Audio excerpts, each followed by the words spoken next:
This is the Throneroom stage. Who makes it out alive?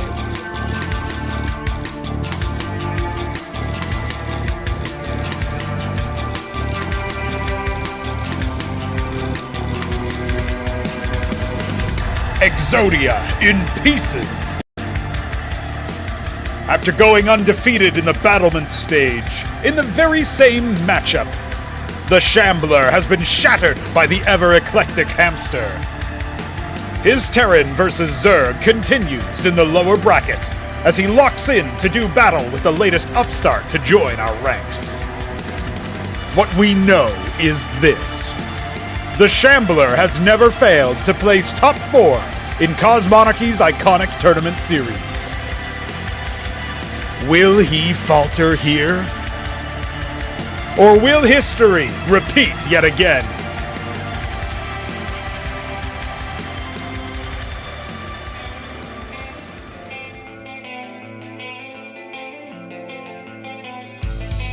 Back into a pumpkin.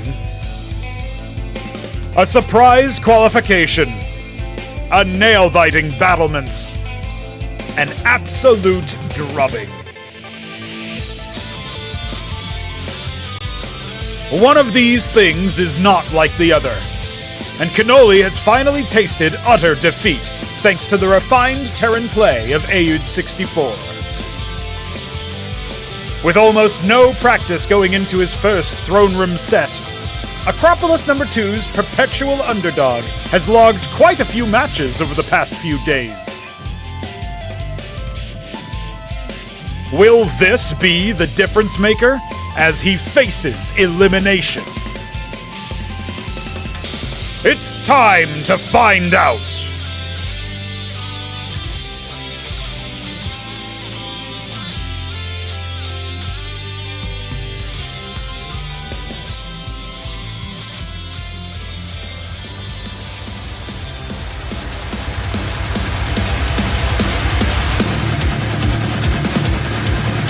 The Shambler!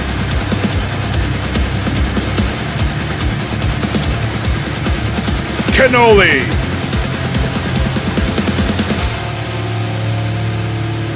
Throneroom!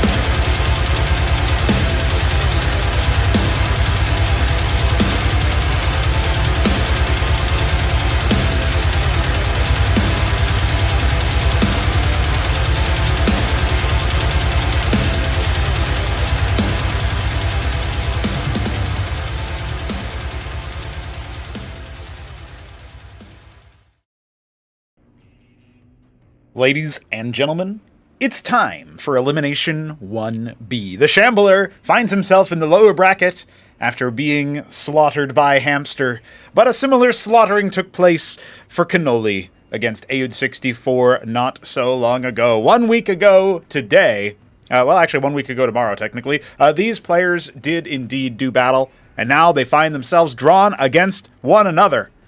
The winner of this match just found out yesterday that they will have the esteemed pleasure and privilege of going up against the tyrant himself, Hit 'em Up, in the lower bracket.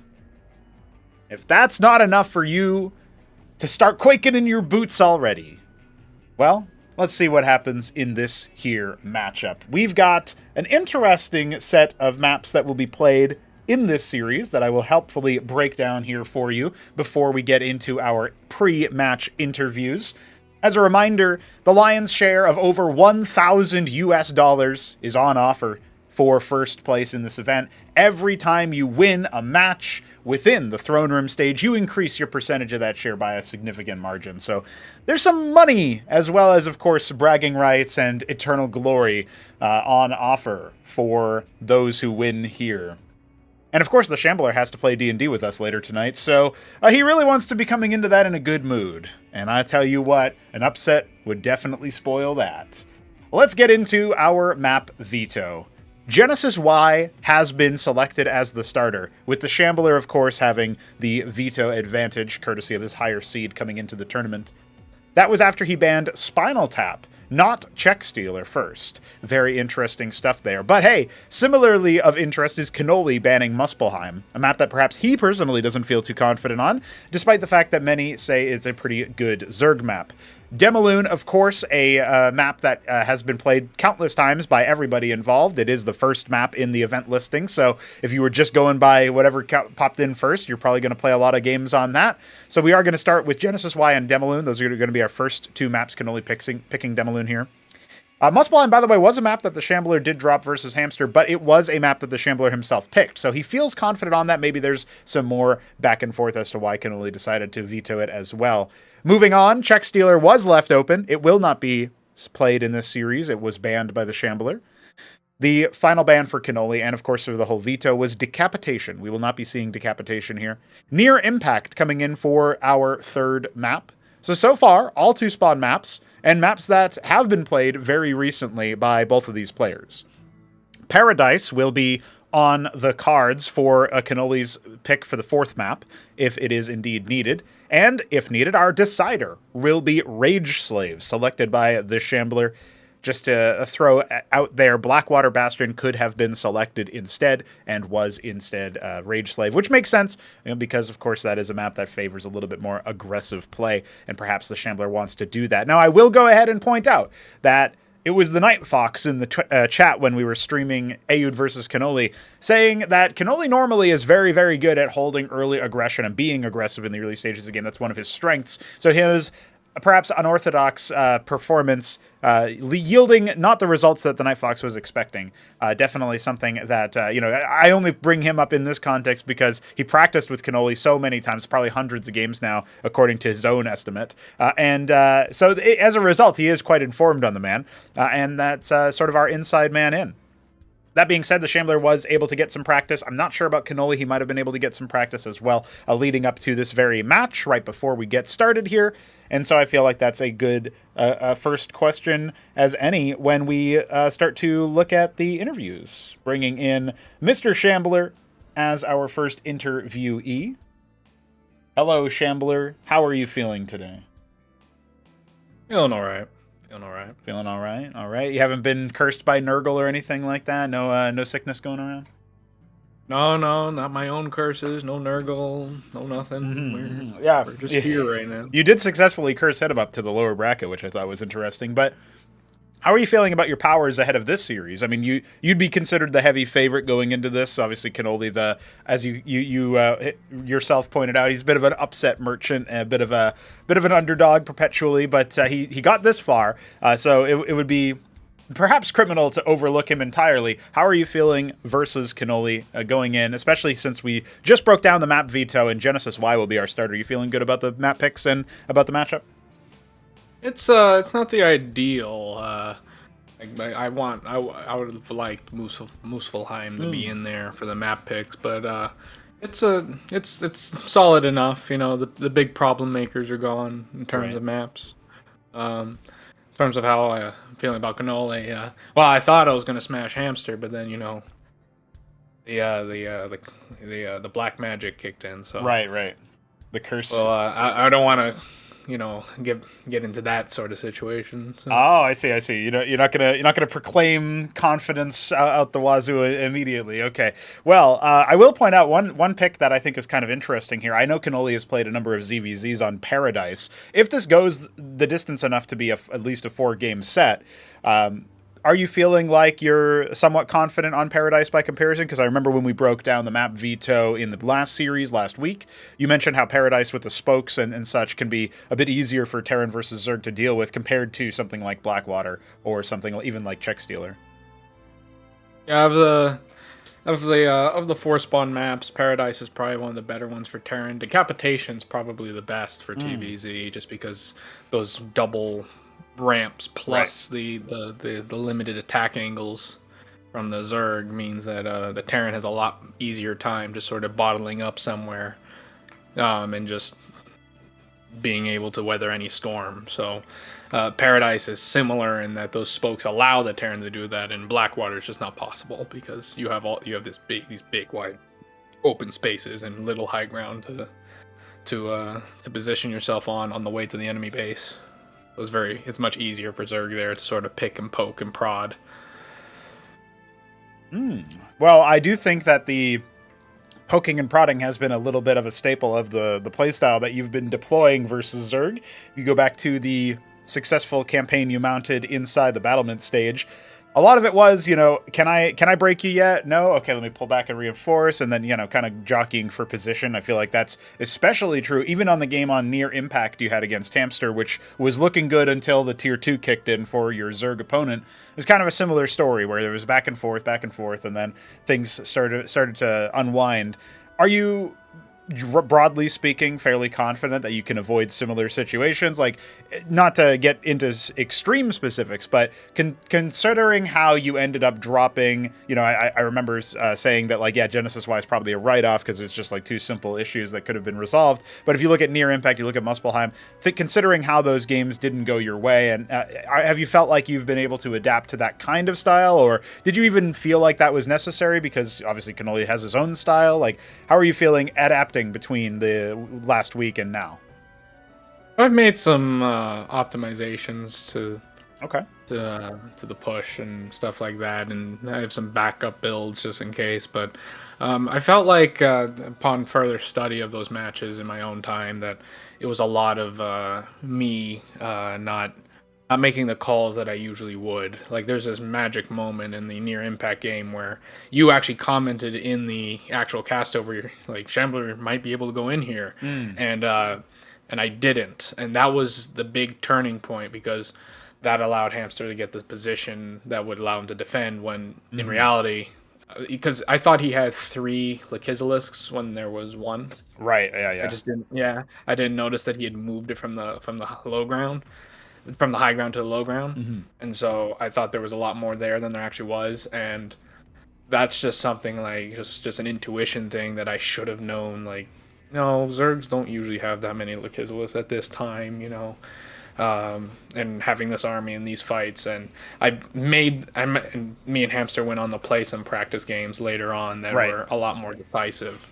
So I don't plan to be as skittish, if that's what Kenoli's hoping for, as I was with Hamster, and I think that will fix a lot of the issues that were shown in those matches. Okay, interesting stuff. Well, I will say that Kenoli has a very different style unto his own when it comes to, like, the different players' strengths, right? And Kenoli is definitely, I feel like, at his best in the early stages of the game. Obviously, I went and previewed this particular matchup by doing a cast over of some stuff that had been sent in the replay thread not so long ago. I think it might have been before or around the Battlements phase. That being said, those games seem to be pretty, while they were a bit on the sillier side, especially for the second one, which turned it into a base race, they seem to be pretty decisive for you. So I guess when you're considering practice back then, practice now, you must have a little bit of confidence going into this match, which is always good. And I mean, I think you have to have that confidence in the play as well, like you're saying, not to be skittish and sort of recognizing where you might be able to have the value. So yeah, I figured I would just throw that out there as a little bit of flavoring for anyone watching at home. These two did do plenty of practice games. In fact, I guess before your match was announced, this exact matchup, I feel like Kenoli had been one of your most common practice partners for this matchup. Is that not true? Yeah, we played a lot of games. Must have been like 15, 20. Okay. It was a lot. Maybe more. I'd have to go through, and I deleted a lot of the replays because I have to do my spring cleaning.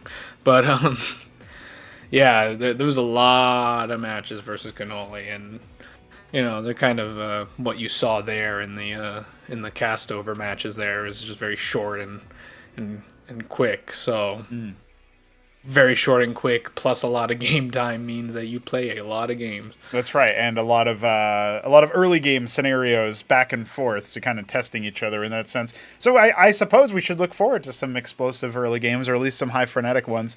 That being said, do you have closing thoughts or final words before we give the floor over to your opponent for an interview? I can't wait to smash hit him up back to the ground.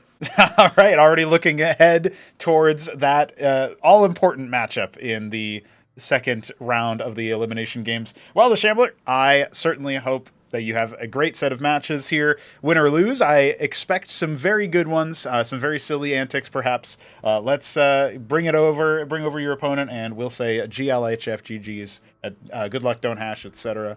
And we'll talk to you afterwards. See ya. And that's a pretty good opportunity to bring Kenoli in. Hello, sir. I have brought you in. I will provide time if you need to mute the stream as usual. But you are here. What's going on, my man? How are you? Good. I'm good to go. Good to go. Okay, we like to hear that. Now, one of the things that I was curious about, and I had already asked the Shambler a little bit about how he's feeling, is we talked about the veto. Check Stealer gets banned by the Shambler in the second round, but that means it was available for pick. How come you didn't want to pick Check Stealer? Is that not your map? Is that not for you?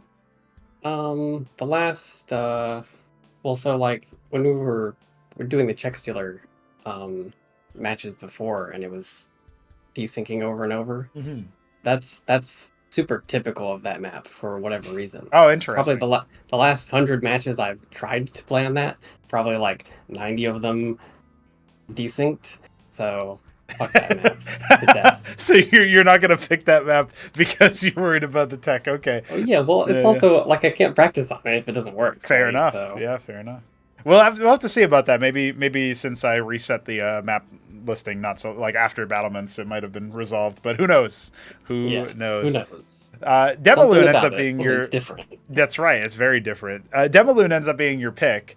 Talk to me about this map, because this is a map that I was, Shopkeeper Doug said what everybody was thinking, and certainly what I've joked about. It's alphabetically the highest map in the list, which means it's the first one that you can get at, which means most people probably played on it a lot, yeah? So is that one of the reasons why? It's just pure familiarity? You're able to say that you know Demaloon inside and out?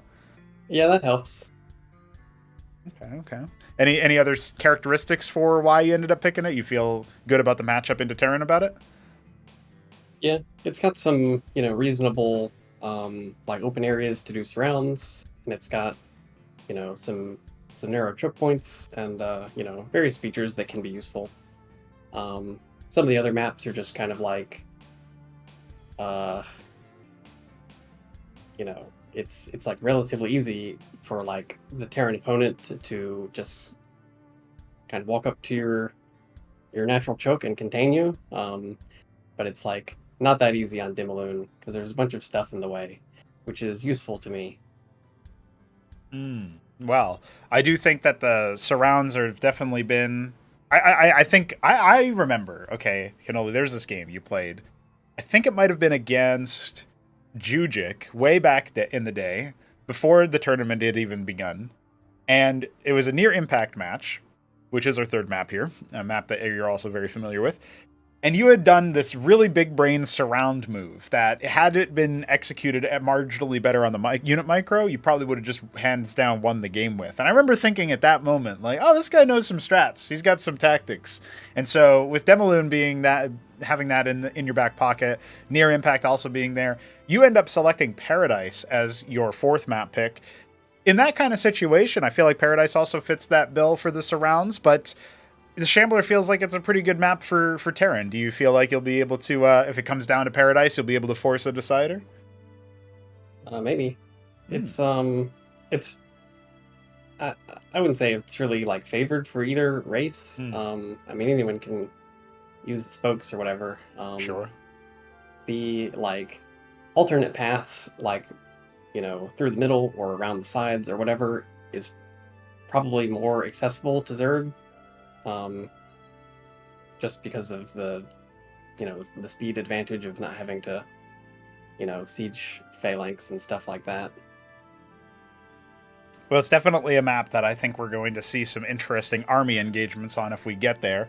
The last sort of conversation topic I'll broach is that this is the same matchup that you went up against Ayud 64 in, and you did mention that you cited your lack of practice going into that series as a key reason why you performed less than what you thought you had on offer. You're maybe just a little bit too slow.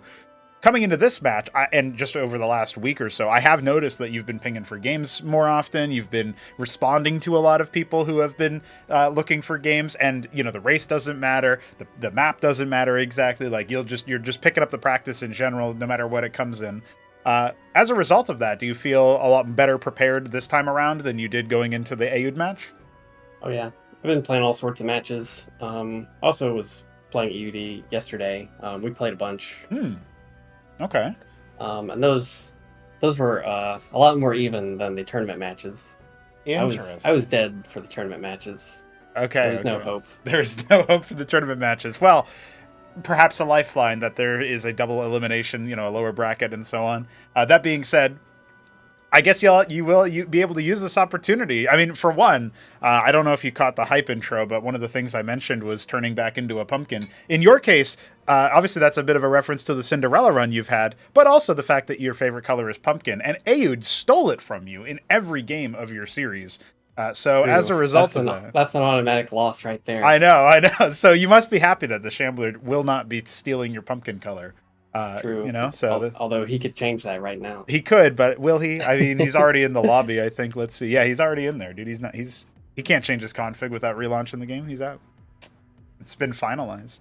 All right, well, Kenoli, I certainly wish you luck. I am eager to see what you can show us, especially after the practice. If you've been being a lot more even versus somebody like Aoud, the Shambler plays his own style, a little bit different, but I don't know. I just want to see that adaptation between the week and so on. There's a reason why we delay the games for the weekend. It's not just because that makes scheduling easier usually. It's also because you get that opportunity to prepare for your opponent, for your matchup, and so on. And so I'm very eager to see what you've got in store for us. So I say you hop into that lobby anytime, and you have the floor if you want to give any final words or closing thoughts before we start this game.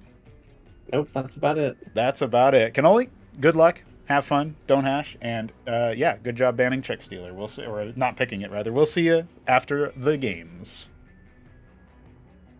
All right, I think that pretty much gets us ready to go here. The only stipulation is that apparently Veek7 said that he can join me for the cast at some point.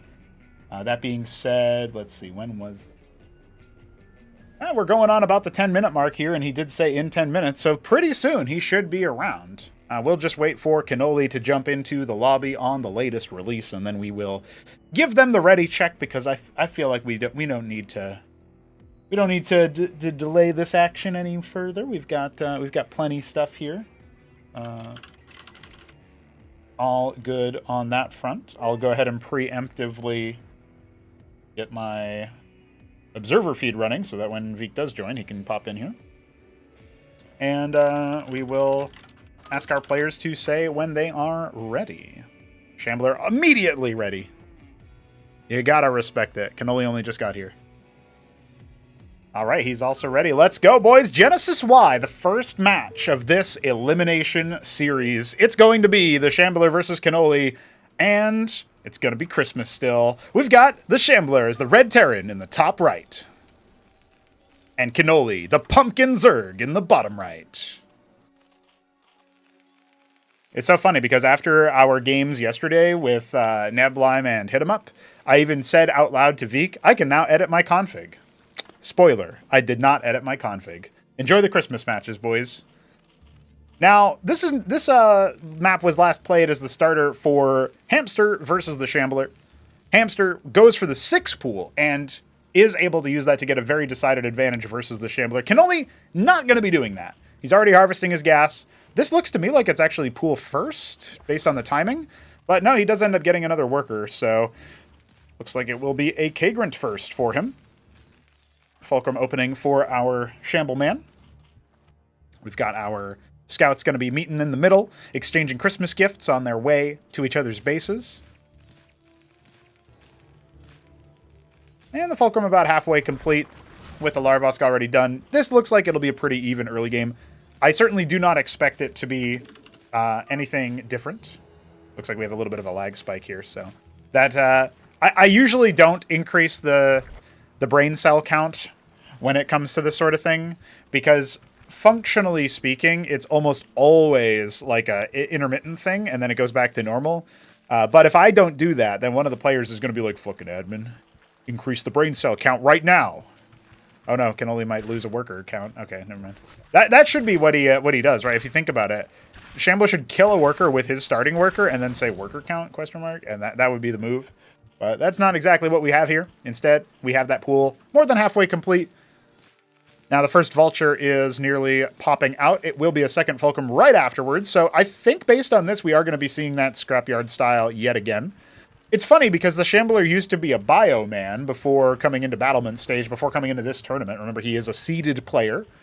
And I will point out as well, the way that we've done the format is such that the top 4 in Acropolis 1 were invited back to Acropolis 2 directly to the Battlement stage. Hapsea declined his invite, so we had a last chance qualifier in the final push here of Gauntlet Stage B, actually, the second qualifier, and that's where Kenoli came through.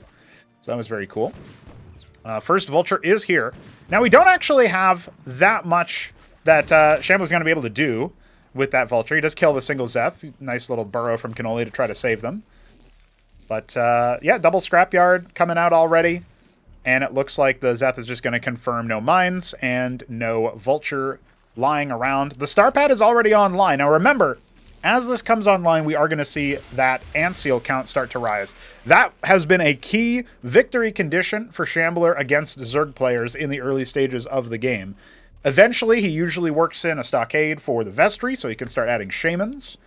But that's also a little bit of a ways away right now. I think, if I'm speculating right, unless Shambler's made an adaptation here, he will end up going for his second base before he goes for his stockade. But no, it looks like he's going to go ahead and put it in the back there. This burrowed worker managed to make it deep enough to, I believe, scout that out, actually. So even though it ends up dying without being able to do too much there, I think Kenoli will be somewhat aware of something back here. This feels like Shambler was trying to hide it based on the positioning. So as a result of that, we are going to see the Zeths, the Quas. Yeah, you can immediately see that with that worker scouting the star pad. He's a little bit paranoid of potential drops. He puts 5 Quas over there to the top right. Kenoli going to go ahead and dispatch a few scouts. His Zethracore is still standing guard over here. It's more or less going to be able to spot any move out. Like, technically there's blind spots, but you're not expecting Shambler to preemptively know where your unit is positioned and then move around it like that. That really wouldn't happen. Most of the time, people don't have exhaustive knowledge of the unit sight ranges. Now, the first ant seal is going to go ahead and get tickled over here. And on the minimap, that should be enough for the Shambler to not just pull away, but also, yeah, Kenoli does clock that position. He knows that there was something over there. I'm not sure if he scanned it to see that it's an ant seal. There's the Vestry in the back, so we will see the Shaman.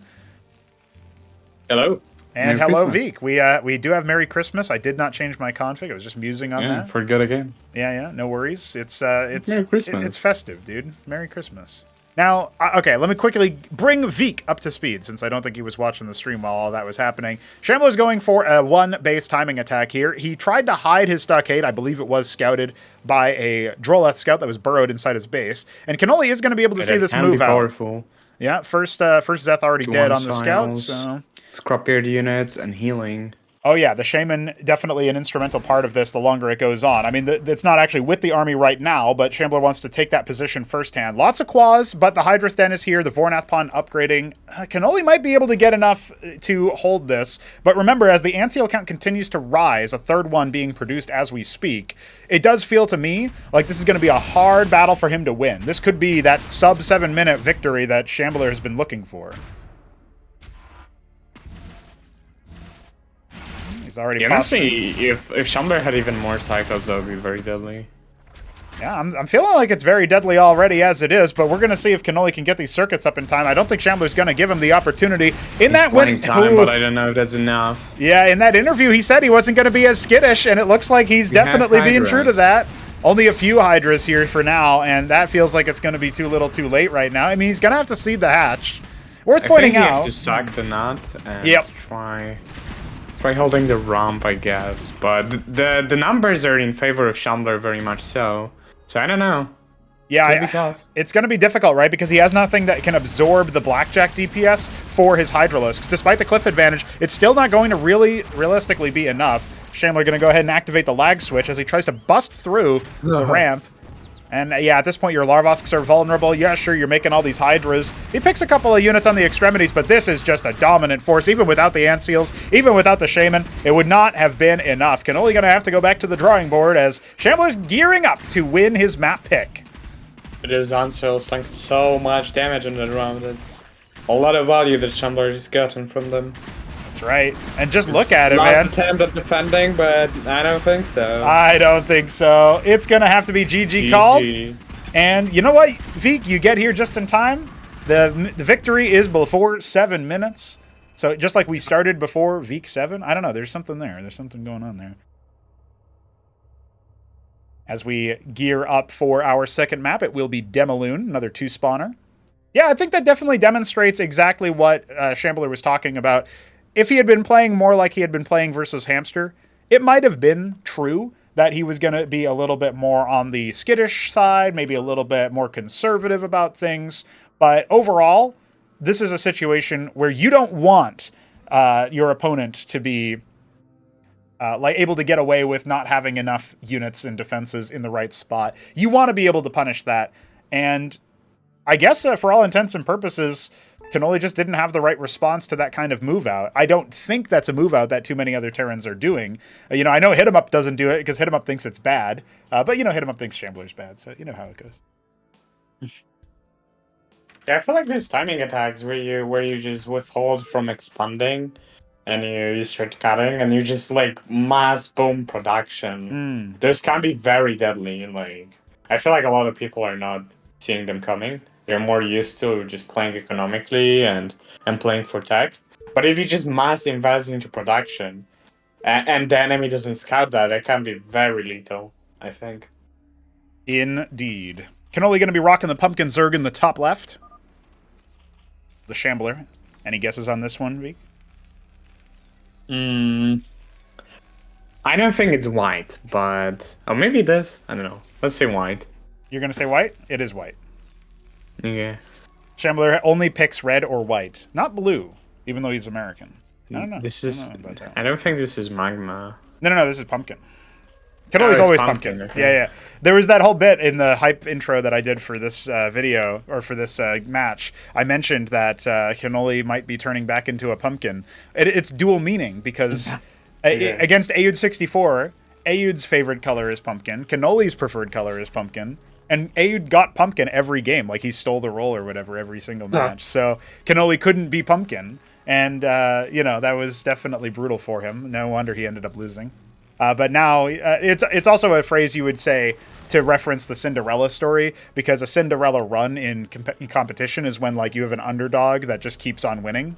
Yeah. And so, you know, that's basically Kenoli's story so far. LMAO, defog lived. All right, Shambler, stop typing. No. Keyboard warrior. Well, Dog Lived is a new guy who's joined us. I don't know why he's... I'm not really sure why he's referencing that. But anyway, we do have the Fulcrum opener yet again. Shambler probably going to be going for that 2 Fulk. This looks exactly like the same openers at Game 1, so Kenoli going to be relying on adaptations in the middle stage of the match. Is this turn open starting with like 500 minerals, 1 gas? Is that how it goes? I believe so, yeah. At least he goes for the gas pretty fast there, yeah. And now 2 workers, I see. Okay. Now he's probably looking to add another fulcrum. Oh yeah, he's building it. And Cyclops, that might be interesting.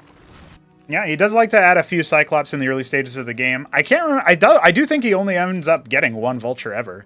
Very rare to see Shambler on more than 1 Vulture. Maybe that'll change now that on pre-release they've got more speed.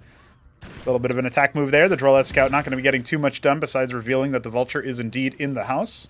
And in fact, this is coming before any units are ready. Although 4 pairs of Quas are about to hatch. So Shambler shouldn't be able to get any kills with this. But he might just... oh yeah, he's actually gone for the perfect anti-timing. Yeah. he hesitates just long enough to dive in, and then he's like, oh shit, the Quas are here. No, manages to escape. Speedy boys, even on this patch. All right, 2 Falcon to Star Pad. This is exactly the same opener Shambler was doing in the previous game. We'll see if he wants to add the Stockade before the Expo, though. Quas moving across the map. I didn't realize Vultures have 3 mines again.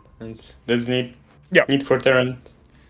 Yeah, I mean, I feel like they're really good. They were really good even with 2 mines, but I don't know. Everybody was saying they're not very strong. So I decided to give them a 3 to compensate.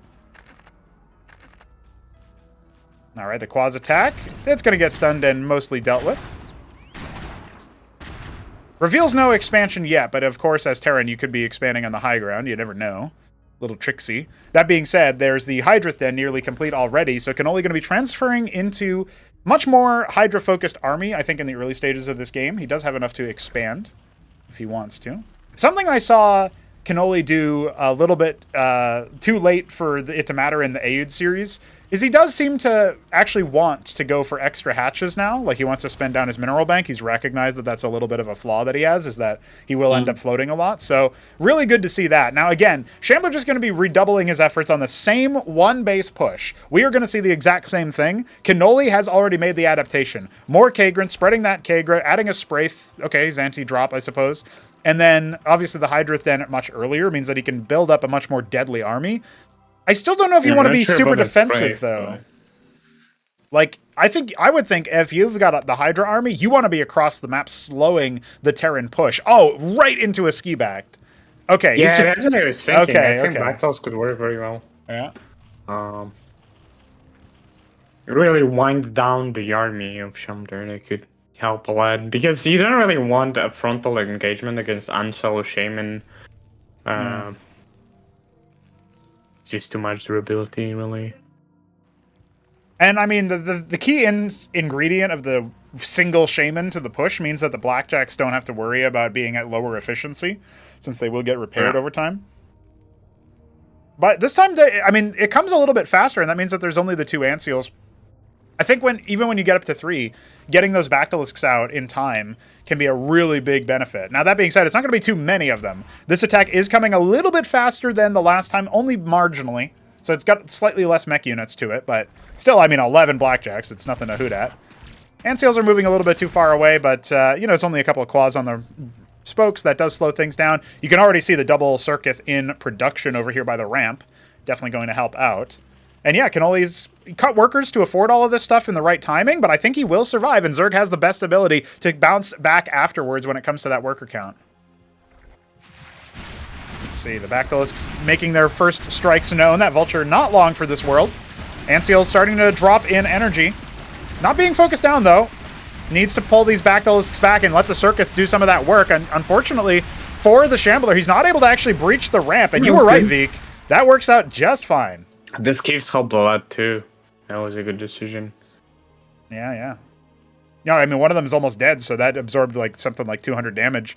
Would have been lethal onto those Bactylisks and helped a bit of a snowball. So, still no expansion in sight for the Shambler. You can say the same about Kenoli, but he's already moving his Zerg forces up to the 12 o'clock. Maybe seeing about trying to go for a flank. Little does he know, the Shambler has withdrawn all of his forces all the way back. He's not interested in sticking around. He's even getting rid of one of his scrapyards. Another fulcrum. So I guess he's doubling down on a push, and he wants to add phalanx ASAP. Yeah. That might be interesting. Work. The other thing you got to worry about... Yeah, he is. Okay. So here's the thing that I'm worried about, is if you go for that Palladium add-on and you go phalanx, say that your opponent actually does go for a bunch of Nathracores, you don't have the you're going to have the Palladium, right? But you're not going to have the Madrigals out. And if you go Naths, you can pick those individual phalanx super easy when they're deployed, right? They have no armor. Trojan coming out for Shambler. He does want to go for a drop, it looks like. And he's also building a ministry, also going for an expansion. So, all right. We've settled into a more macro game, I suppose. It won't end before 7 minutes. Veek 7 has smiled upon this game. Oh. Oh no. What's happening? Shambler doing a shuffle. The Shamble shuffle. All right, it'll be a blackjack drop. That's going to be pretty easy to clean up. Oh my god. Kenoli, you don't need to transfer that many workers. No, Kenoli, that's 20 workers. Oh man. What's happened here? This is he's brought too many workers just in time for the blackjack drop. But that's not going to be as lethal as the Cyclops drop, I feel like. Let's see what the response time actually is going to be. Starts to saturate the gas.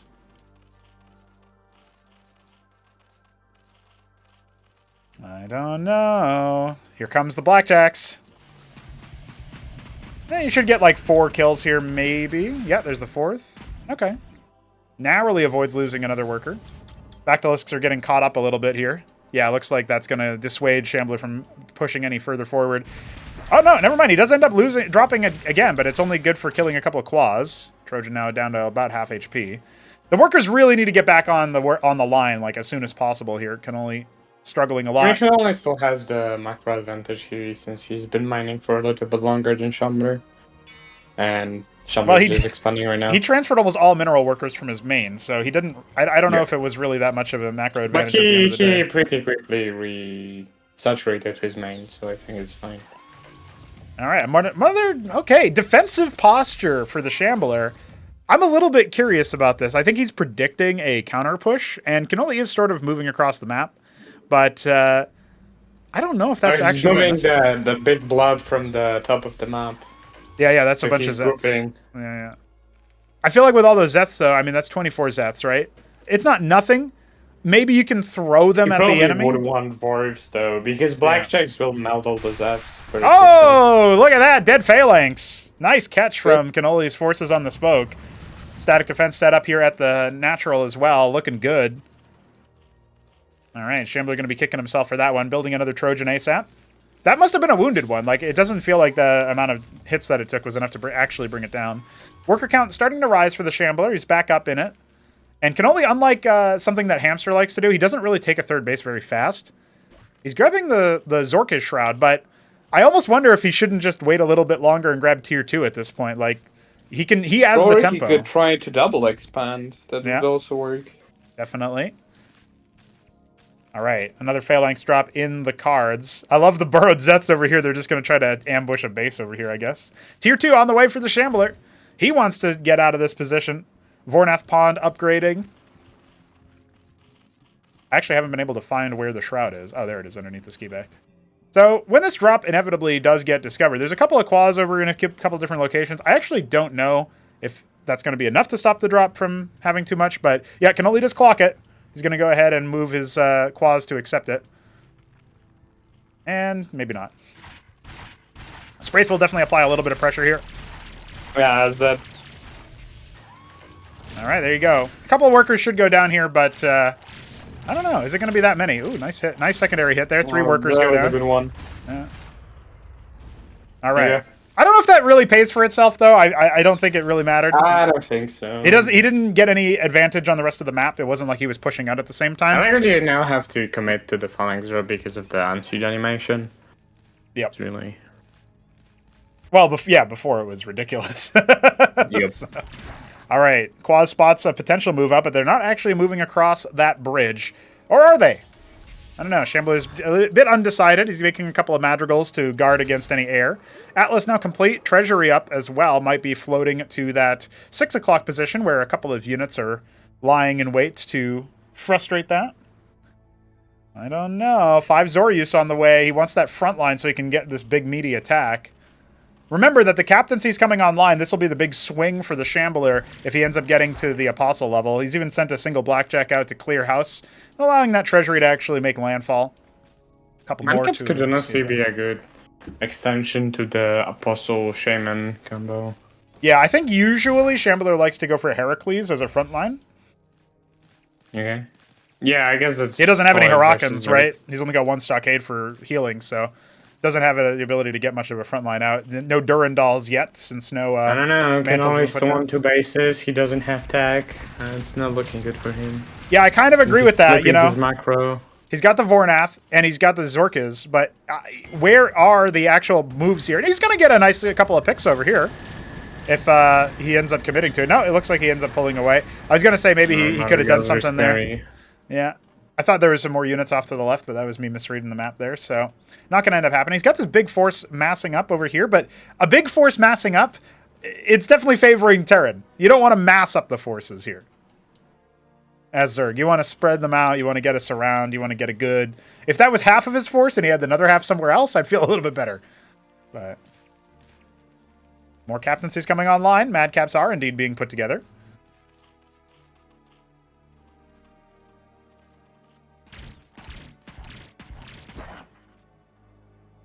Yeah, I feel like the failure to expand here has definitely hurt Kenoli. He could even be dropping tier 2 at this point. Now he's going to go ahead and take a third base, but it's after his opponent has already taken a third base. Adding more stockades, those can produce Hurricanes and be useful. Cyprians as well wouldn't hurt for Shambler.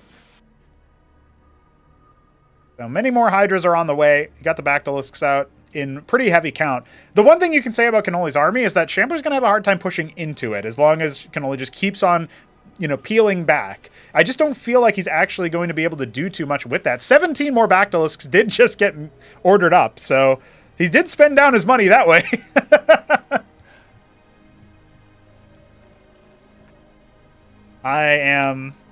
I'm impressed with the... so many Bactyls. Yeah, this game has definitely frozen up in pace. And, Shambler's happily building his own army in his own little area away from the world. We can only get the double expand, which is like 5 minutes delayed, unfortunately. Yeah, Avaleth Scout gets immediately destroyed. Nothing in it. I wonder what's the plan with those buried quasis. He has them everywhere. Yeah, he's got a couple of quasis just guarding for any would-be push, but the burrowed Zeths at 3 o'clock are there to stop any expansion. And the problem is that's not where Shambler went, right? He went for 6. Mm-hmm. You can see him trying to set up for a bit of a ramp break here. There's still a good amount. There's 24 Bactylisks over here. Like, the Apostles are just going to end up getting shellacked. Okay. Yeah, that's... I think that was a bit of a mistake for Shambler. Good for Kenoli. But a lot of his army is not actually in this fight.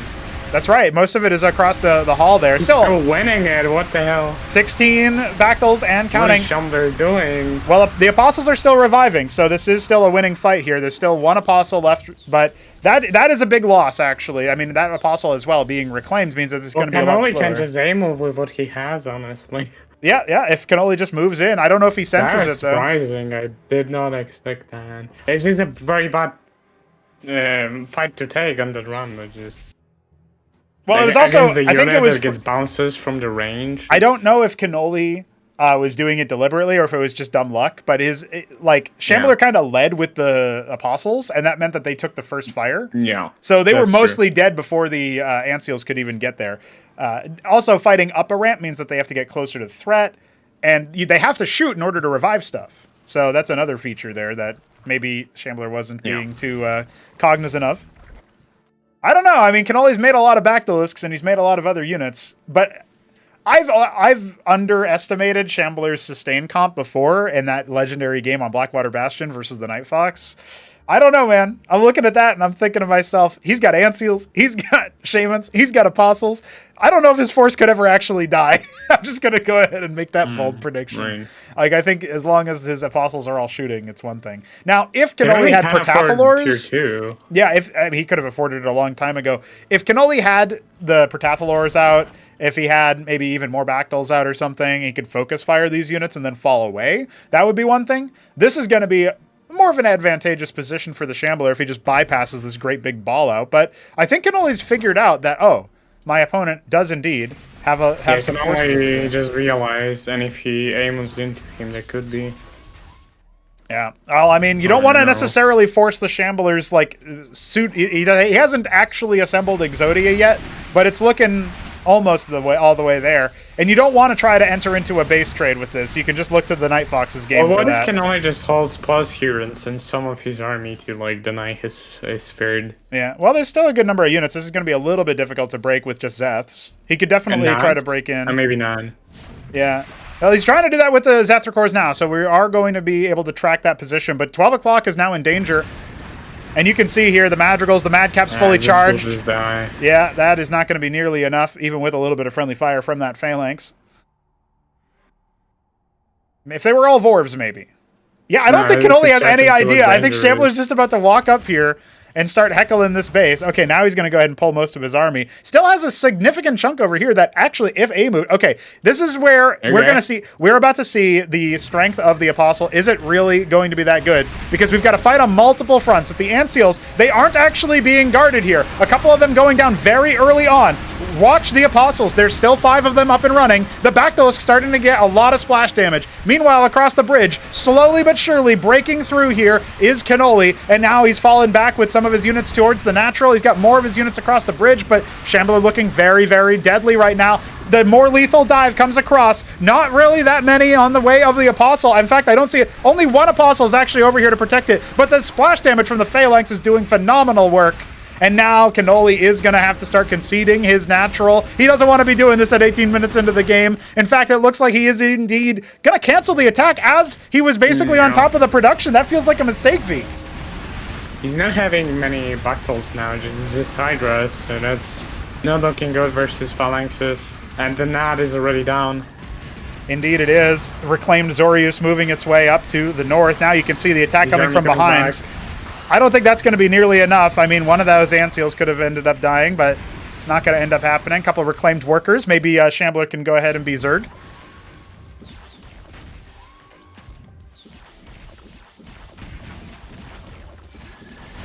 I don't know, man. Shambler's got 4K minerals. He's the one who's floating these days, but I think he's got more than enough in the way of the actual units on the field. It's just not going to be enough. There's plenty of Bactals over here. I guess he might be able to repel this because Shambler's getting a little bit antsy. He's lost all of his Anseals for protection. A couple more units coming in from the right-hand side, cleaning up the Phalanxes. Maybe Kenoli will be able to hold on. It doesn't look like Shambler can finish. Yeah, maybe, but can he really recover from the damage that was dealt? Shambler's probably assembling another army as we speak. Well, you say that, but it's pretty small, actually. He's just kind of got equal armies. By the way, that whole time, 12 o'clock and 9 o'clock, we're mining, so he loses the natural. He does lose some production over here as well. He can transfer those depleted mineral workers. Are very different, though. That's true. That's true. Another ministry coming online here for the Shambler. Worth pointing out that he's definitely going to be depleting his natural pretty soon. You know, we're talking about maybe 200 minerals there. He's obviously very depleted. His main. It only needs to double expand now, I think. Well, definitely.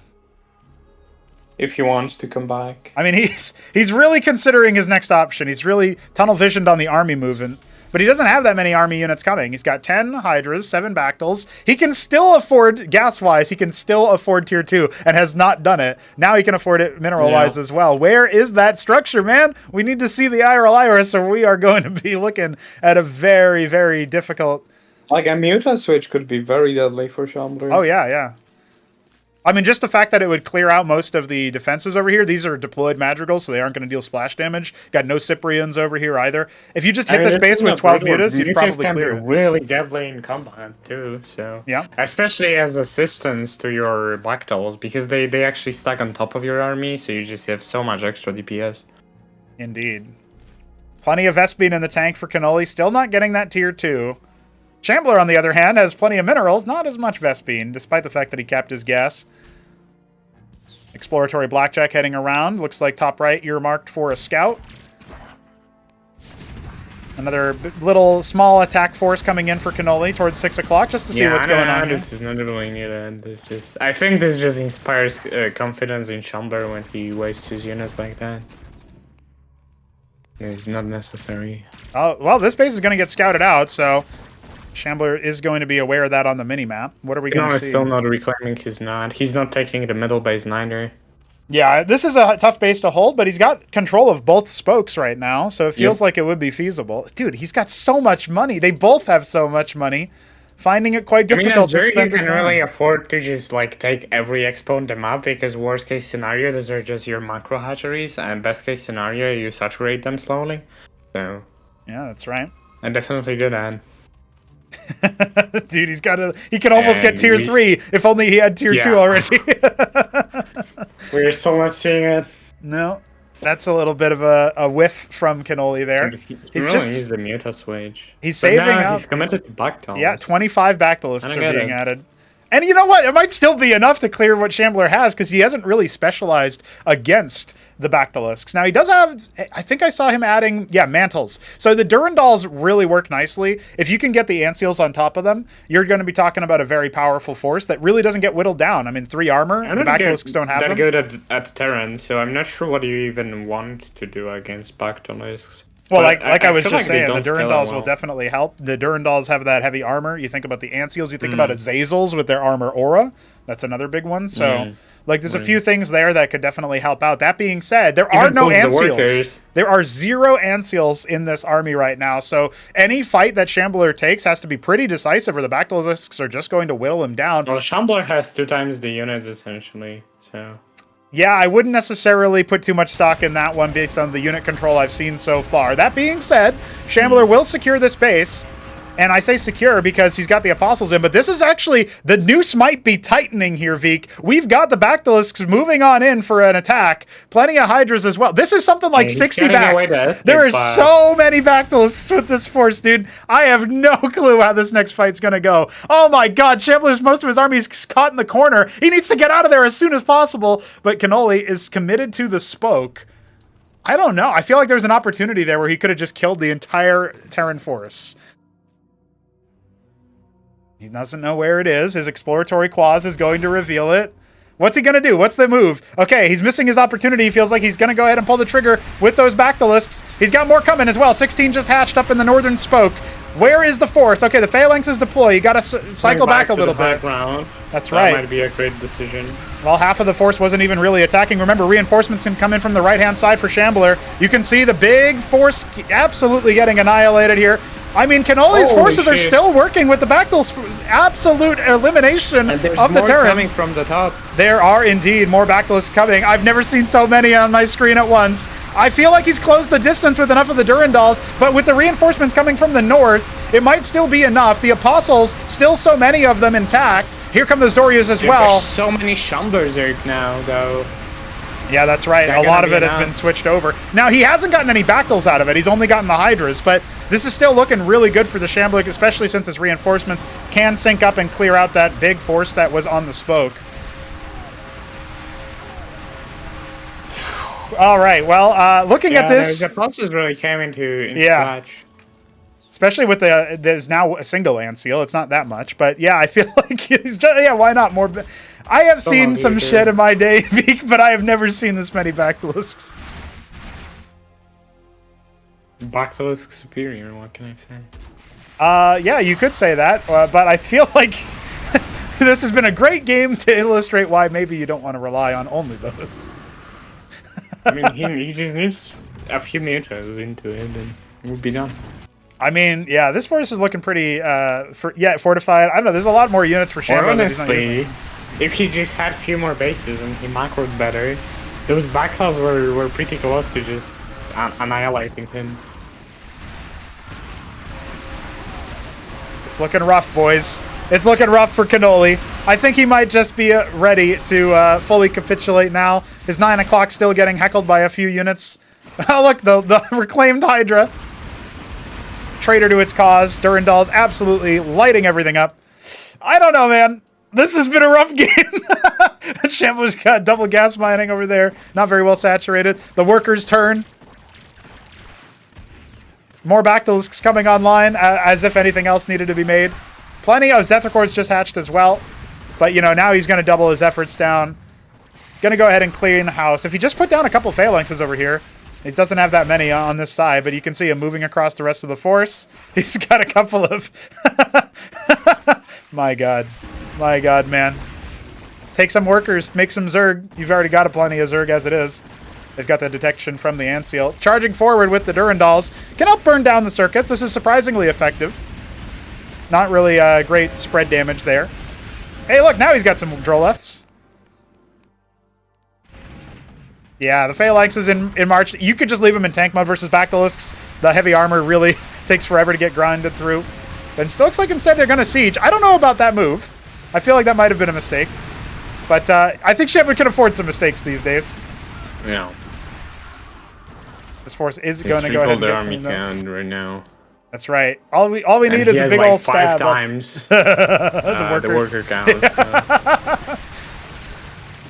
Well, it looks like we'll be going into near impact with Kenoli down 0 and 2. The only question is when. How soon does Kenoli call the GG? Because I would imagine it has to be looming in the distance. And Anseal's going to go down almost certainly. Oh, never mind. Bactylisks, actually not so many of them.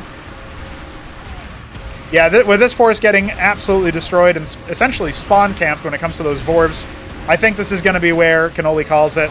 Can't fight the Apostles, and maybe he'll stay alive a little bit longer, and Shambler will type at him.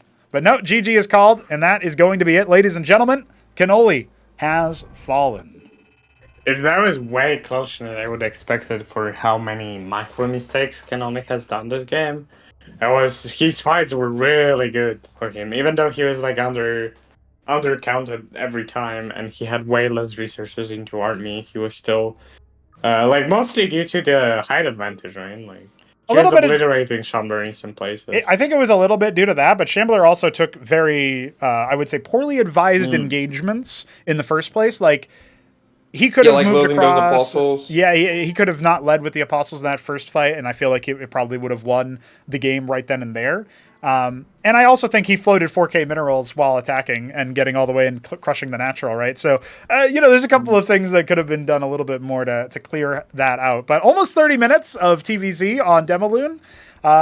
Some of us hate to see it, some of us love to see it, but We're looking at 2-0 for Shambler right now, right? that is correct. 2-0 for the Shambler. One more game puts him up against Hit 'em Up in the lower bracket, which I never thought I would say ever in my life, until maybe the Korean pros came to play or something. But even then, I want Hit 'em Up to beat them all.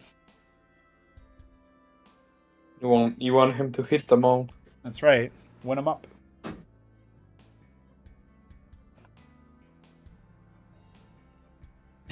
Nebula is also pretty formidable. I would not predict that Nebula that Hit would lose, but I guess it makes sense when the stress gets into you. That's right. Yeah. Well, it seems like he's staying the course, is all I can say. So he's eagerly looking at this force, the Shambler versus Kenoli. He's watching from the sidelines, and he's like, "This is what I'm up against." So, he's a pretty funny guy. We're getting into what might be our final map of the day. Veek, thank you for joining me yet again. We've got Kenoli, the Pumpkin Zerg in the top left, and we've got the I don't know Shambler. if it's the final game yet. It could be, because if this goes the way of the Shambler, this could be it. No, I believe in Kenoli. It's reverse sweep time. All right, you say so. Shambler, the red Terran in the bottom right, he is going to be gunning it for a very fast scout. I think at this point he's going to style someone on has him. to believe. Someone does have to believe, just like what Neblime said. Yeah. Do you believe? Well, this fast Mason is not actually earmarked for anything other than a cheeky little stockade. We're going to see a stockade float, boys. She's your man. That's right. I'm betting Hurricanes. Well, it's going to be Kagrin into pool, so this is the best possible opener that Kenoli could be, or that Kenoli could be doing for Shambler's cheese to work. He does send a secondary scout, a little bit faster than normal, but I wonder why Kenoli has mined so much gas if he's going pool. Oh, it's because of the larvas. Yes, Okay, yeah. everybody goes for gas. He's actually going to stay the course on the gas, and this means that his pool will be even later. Remember, we talked about this a little bit in the Hit 'em Up game on Decapitation versus Nebline, talking about how if you look at the way that all of that ended up working out, it was definitely in favor of a more macro, like economy-oriented build. And so that's what Kenoli seems to be doing here as well. He's going to be slowed on his gas harvesting a little bit. Every little bit can help. Stockade is going to be completed. And remember, the worker scout comes in and sees nothing. So that should be a little bit curious for Kenoli. Let's see if this works the way that Shambler wants it to. At this point, I feel like he's trying to style on him. He's going to go ahead and dump it inside the main. Start rallying Hurricanes out, presumably. But the pool's about to finish, so... We'll see. We'll see what he does. Hurricane. I knew it. Ahmed has a hat. Merry Christmas. Happy Necron birthday. Yeah. All right. He's also making a watchdog. Where is that watchdog? Okay, it's in his mineral line. He's cognizant of the gas harvesting and worried about maybe a potential Nath push early on. Huracan's just going to be banked in the corner here, which is pretty much what you would want to do. You don't want to reveal that you've got your Ahmed in the right spot. Now, okay, they're going to come down here and chase off, muscle out the workers. This is something that Kenoli hasn't actually had to play against that often, is the bio opening. Is he going to be like aware of what to do? What's he going to be doing with that? I'm not sure. A couple more. I suppose you wouldn't be bad. I don't know. The big thing is he's moving across the map, right? And he is going to go ahead and make plenty more quads, but if you've got like 6 Hurricanes stuffing it out into your mineral line, you are going to have a hard time defending that. So let's see. I mean, Quas do struggle versus Hurricanes because they do have that extra armor. Oh, the like switch has been hit. Does that mean Shambler's attacking soon? Kenoli knows or what? He's microing those quasis there. He's just saving them in case of a Keeping drop them. right now. Sticking that out in the mineral line. I mean, he knows something is up, right? Because he scouted the main before the stockade finished, so he knew that there was, like, plenty of time for another thing to be done. He's going to step forward over here. One Cyprian's going to go ahead and push him back. Thinking about an expansion, we'll go ahead and take it. Another Larvask on the way. So he's going to go up to 5 larva every 14 seconds. And now, 6 Hurricanes indeed are on the way with another one rallied. Oh, he sees the Vornath beat started. Let's see what Kenoli does over here as 3 Quas are being roasted off in the corner. Oh, the drones! Get him. All right, only 2 have fallen right now, actually. That's not too bad, but Shambler obviously just ignoring the Quas right now because of the armor. Workers start to bite back. I don't know if that's a good move. Oh, 3 more die. Workers died. That's a lot. That's 5 workers in total going down. But you know, Kenoli does have his expansion coming. And he's Zerg, so he can just make more Droleths. Still hasn't found it. He probably thinks that was a drop. He still hasn't actually seen the stockade, which is making more Hurricanes as we speak. Numbers floating. What the hell? Yes. Well, How can he be floating on one base? It's... Hit Him Up is asking that The very same Shambler. question right now. 800 mils. Is he right?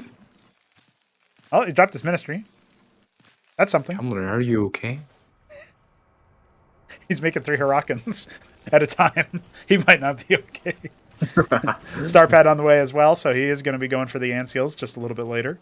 The question is, okay, cheeky Ahmed push, right? Sure. Everybody knows cheeky Ahmed. This is a mystery meat special. Land the stockade in your opponent's base. Make Ahmed. But what does Shambler do as the transition out of this? What's his next move? He's still just making Ahmed. He's going to wait for 6 Ahmed, and he's going to charge in again. There's way more defense over here now. Oh, the Quas are standing guard. He still has no idea. He has no clue. He doesn't know what time it is. It's Ahmed o'clock. Holy shit. Ahmed o'clock. Good one. Thanks. We got a Fulcrum starting for the Shambler. And the Ahmeds, once again, charge forward, clearing house of a couple of those Quas. All right, now there's too many. Ahmed wants to sing Merry Christmas. He's giving you coal for Christmas. Well, he actually got worker drilled, so he's not really going to be able to do too much. I guess he scouts the triple circuit. So there is that. He has no idea. All right, wave number 3 is in progress. Ministry going to go ahead and land. Trojan on the way as well, because why not add more to it? Oh, he found it! Exposed! Finally. Ahmed's training grounds has been silenced. Hi. And then he leaves.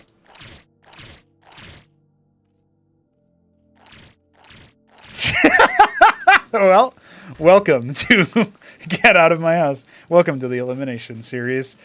One of these players is going home. And Ahmed is not going to be that player. Palladium started for the Shambler.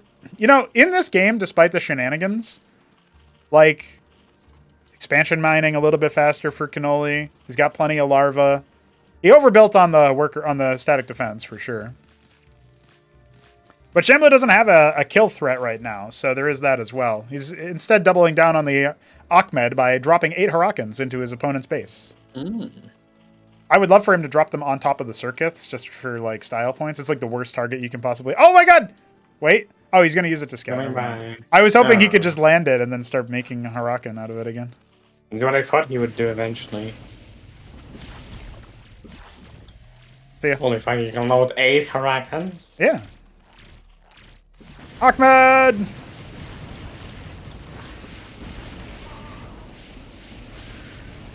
This is way too effective. Where are the Quas? Where'd the Quas go? 8 Hurricanes in a Trojan, it's... Holy shit.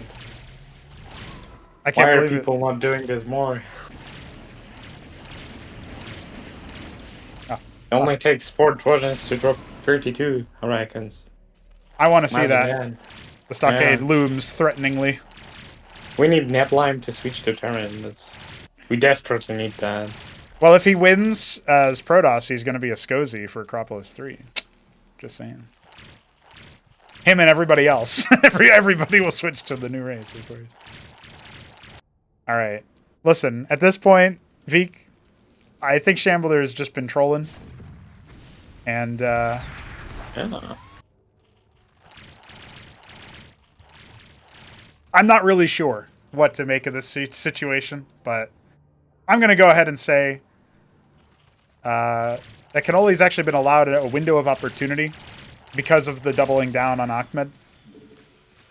Like, Harakans are a good unit, right? They are meta, but not like this. Atlas nearly fresh off the line here. Just now got put down not long ago. Starting to get up that phalanx count. Stockade will finally be burned. More static defense coming. The Shroud should have been scouted by Shambler's move as well.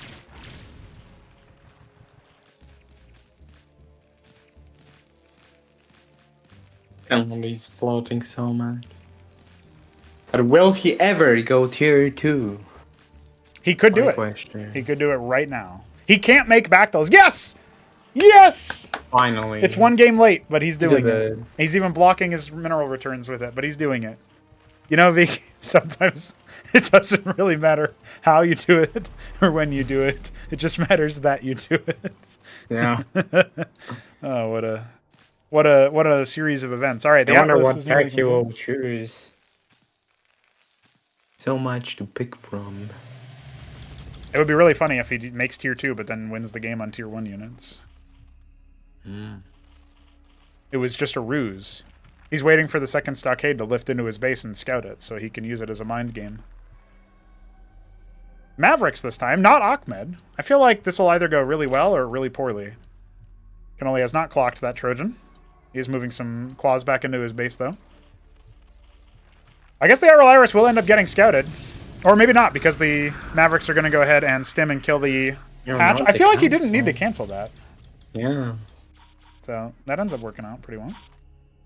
The Trojan's still playing the... It's playing the sounds of the Mavericks getting unstimmed, and it almost sounds like the Trojan is farting, you know? just leaving out some gas.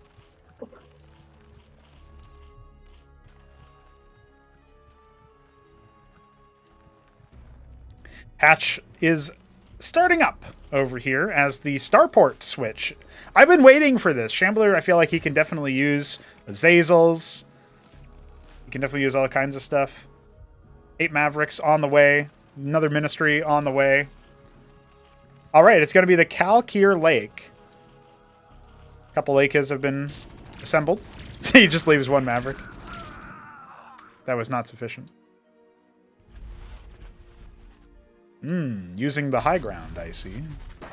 Ah, another Maverick came to finish the job. He's just walking around, flying around with Trojans, killing individual quads that have been deposited. Tier 2 static defense. Oh, shit. We don't see that too often. The spirit of Escatumesk smiles upon us.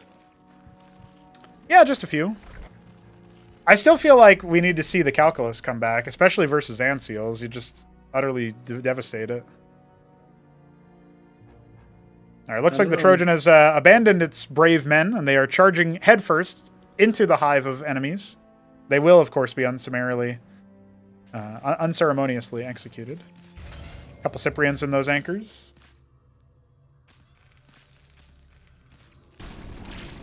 Aha!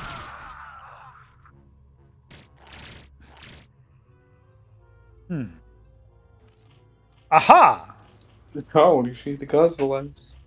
He's hiding them. Christmas. He's hiding them from the Trojan. He wants to harvest the Vespine in the corner. A single Heracles is here. Heracles, Durandal, and Hurakan. No, I guess Hurakan is just still the old Ahmed voice acting, isn't it? But Heracles and Durandal have Ahmed voice acting. Ooh. Adding more hatches, spending down that mineral bank. You know, Kenoli's actually floating a lot less than Shambler is this game. At least in this few moments that I've actually checked. More Gosvaleths! Harvesting. Yes. Harvest the Gonna be a gassy boy. Harvest the gas. Durandal's coming up here for the Shambler. Trying to assemble Exodia. He's been given a lot of peace to do so. We saw what happened the last game. Kenoli almost killed it with just tier 1. Now he's got tier 2. I mean, what more could you I ask don't know. for? Shambler is struggling against Kenoli way more than he should, I feel. Yeah, I think so. I don't think these games are Yes. particularly clean. Couple more tier 2 static defense structures are on the way. We got the Speartith and the Circuith turning It's into a not Scorpion. the level of play that I'm used to seeing From Shambler, he feels like he's playing worse than usual. I wonder if he does have that syndrome where he plays a little bit down to the level of his opponent, you know? Like, some people Maybe. play pretty well, and then they play versus me, and I just, like, tism them to death. So... that's something that happens. Maybe Shambler's kind of the same way. If only you could harvest from this doodad. You can't. What if you could cap it, though? Yeah, I was just thinking that. That could be, like, our idea that I was telling you about. Yeah. Alright, so... plenty of static defense everywhere, sure. That's one thing. But Kenoli, what are you going to make for your army? Is it really just going to be pure Lyralisk? You can't mono battle. This is Cosmonarchy. I'm just waiting for all the angry chat messages about Bactylisks to start raining in. Okay, so Shambler is moving out. He's got his third base. He's going to go ahead and try to take another. I guess both players are kind of expanding at the same actually time. has the same amount of workers as Shambler, and even had more for a second. Yeah. Oh, Mutat Spire. You might get your wish about the Muta switch. Ah, blocked by a single Quaz. Executed. Fucking annihilated, dude. All right. With all that said, he's got 3k gas, dude. Oh shit! Holy shit. Tier 3. It's coming, boys. Dog noise and everything. He You actually can't is stop gonna it. Destroy Shambler. Like I said, we're very sweet.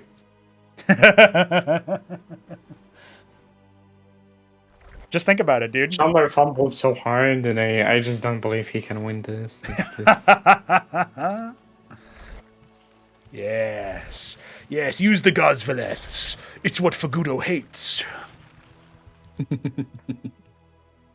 That's true. That's what I should say every time somebody uses splash damage or air units. Yeah. Use the old Cyclops. It's what Veek hates. 18 mutas. That's 18 pairs of mutas to you. 36 mutas.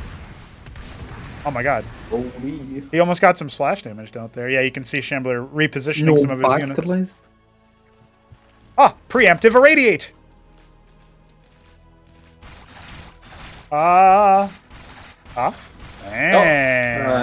Yo.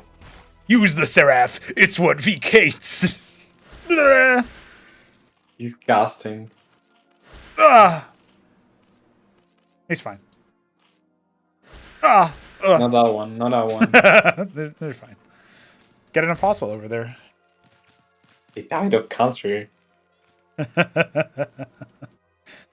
All right, so Actual cancer is radiation. it is. Yeah, it's literal cancer. Dude, is he actually going to go for the... Oh, man, if he goes Tozrel here, he could go for the Tozgrelisk. We never see that, but it would absolutely wreck Shambler's life. It would ruin his existence. One irradiate, and that's not true. What happened now? One irradiate, and that's not true. Ah, no, because that's not enough. Dude, the Tozgrelisk has so much health. Tier 3. two irradiates. It's done. Veek. He's got tier 3. Go for it. He's got 42 Lyrilisks just finishing. Veek. He's got tier 3. Veek. What's he gonna do? What's he gonna make, Veek? Kill Shambler, obviously. What's he gonna make, Veek? How's he gonna kill him? Oh my god, he's making more stack defense instead of using his deck. Veek, what do we do? I don't know. He's playing like Mask, I feel. Yes! The Tozrel Hunt! He's just spamming static defense and building tech. That's right. Getting his Giga army. That's how you play FFAs. But this is a 1v1. He'd now be built items, obviously. Like that, he's very good. The advanced static defense are tickling my mechs. Shambler going to confirm nothing at the bottom left. Meanwhile, these mutas are free to move to the top right, turn into the Tozgurlisk, and then just rain on Shambler's Parade. He's got a couple of paltry defenses over there. Oh, not the hash. Let's see what it is. Let's see what it is. I got 1. If Shambler got 2... Yeah, okay, it's me. So we'll just wait for the... We'll see what happens. The mutas have dove on in, and Shambler's not actually responding. Let's see. I mean, here's the Seraph. Irradiate? It's not that much damage. They're fine. Meanwhile... I mean, he's got all the Lyrilisks. He could just move to the attack and wipe him out. I feel like, honestly, I don't really see how Shambler's possibly... Did. No. The existing units are still synced. Okay. So, let's see. I mean, he's got a lot of phalanxes. Those mutas could really clean those up, but they're busy in the enemy base. They have wreaked absolute havoc on Shambler's resource line. I don't know. The Lyrilisks could be charging up a little bit closer with their movement speed, but instead they're dealing with the high ground units on there. Definitely going to have to fall back and consider his options. Meanwhile, plenty more Mutalisks are clearing house over there in the main. So a lot of workers... What Kenoli did, I'm not a fan. He didn't mutate the mutas. He didn't use them in combat. Felt desperate. And Indeed. He fumbled all his Niras to Phalanx. We are going to wait for a perceived lull in combat so we can switch to a player perspective. As of right now, it looks like Shambler's going to go ahead and continue. Plenty more units where that came from. Kenoli also making a couple of mutas right now, we can see. I don't know, those Lokizilisks on the high ground definitely helping out here. And yeah, the way that he's posturing with his forces, this looks like a legit fight. I don't think Shambler's going to be able to clear much from this position. He does have more reinforcements coming in. I love the idea that this is real, by the way. Perpetual fight over there. He has some Golem, so he could just be flying the tech free. Oh, I see. On my end. One on my end. Well, no, they both got me as the ID, so they are still synced with each other.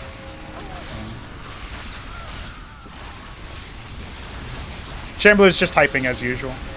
Mutas have come back, but there's not that many of them. Yeah, Shambler might just end up running him over here. The replay will tell us everything, though speeding through it will take some time. That might also be what we end up doing instead.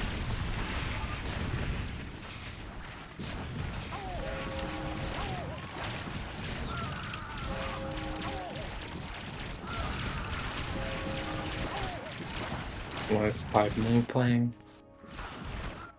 Yeah, I think Kenoli's like trying to reconstruct his 9 o'clock right now. Probably.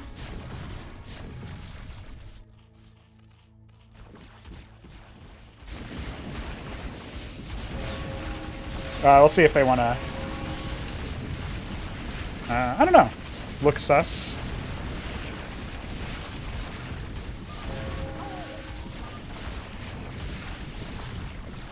It could be possible. It could be possible. Let's see if we can...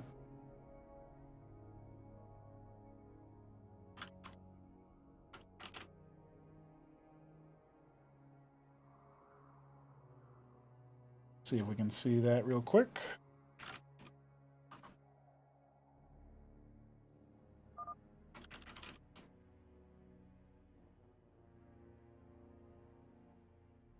Oh, he's streaming in the bullying corner. What a silly guy.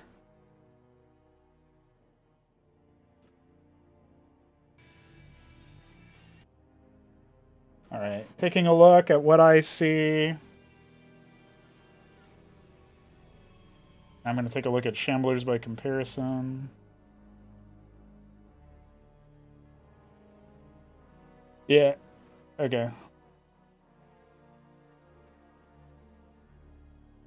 Yeah, okay, that's definitely broken on the on that side.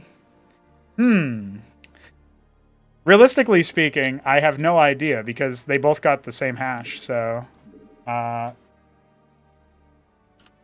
we'll have to go ahead and suffer through that again, I think.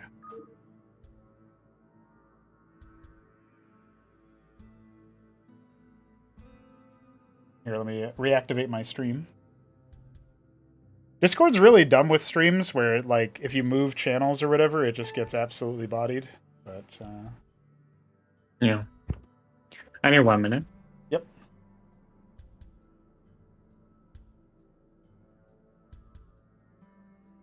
I can't believe Arbu said 6K float, and you think it's broken. Dude, that's just every game between these two. What do you mean?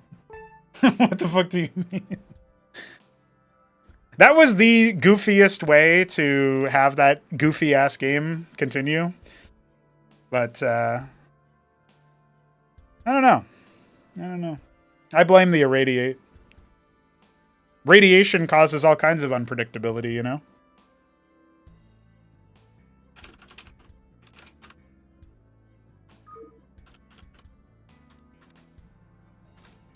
Dude, my L key really needs to be smashed.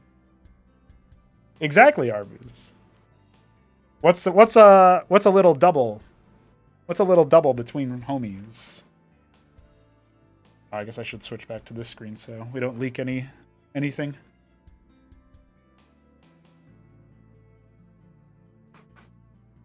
I was so ready to close out the broadcast and say, look at that.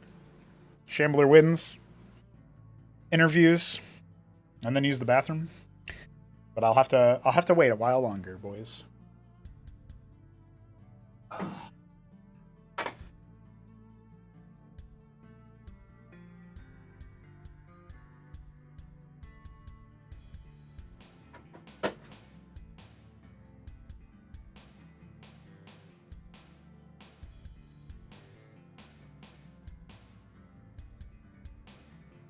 You know, he made the tier 3, but I didn't see him make any tier 3 units, even on his stream. I could have been not looking at the right spots. But goddamn, son.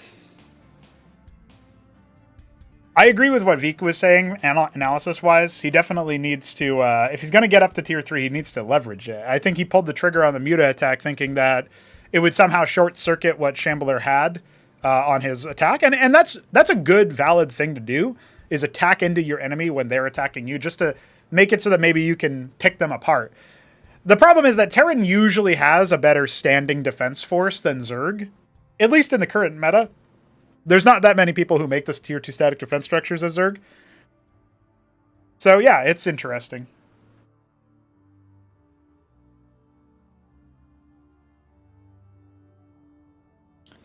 So it might have just been like a spur of the moment decision there. What's up, Vik? Hi. Just waiting on Shamblers ready. All right, we are ready to go. Redux, near impact try number 2. Same scoreline. We did not resolve that last game. Honestly, this one will be a lot more honorable. Oh wait, I didn't need to do that. That was just instinct from another series. All right, Shambler, the red Terran in the top left. Kenoli, Pumpkin Zerg in the bottom right. This time, for real. What are we going to see for real? If that was a real, legitimate option that Shambler was trying to go for with the Stockade opener, it did not work out the way that we were, maybe he was hoping for. Yeah, I don't know about that one. Good luck, don't have. Yeah, Shambler, I don't think he typed that the last game, so blame him. Always blame the Shambler. That's what Clan Ass has taught me. Yeah.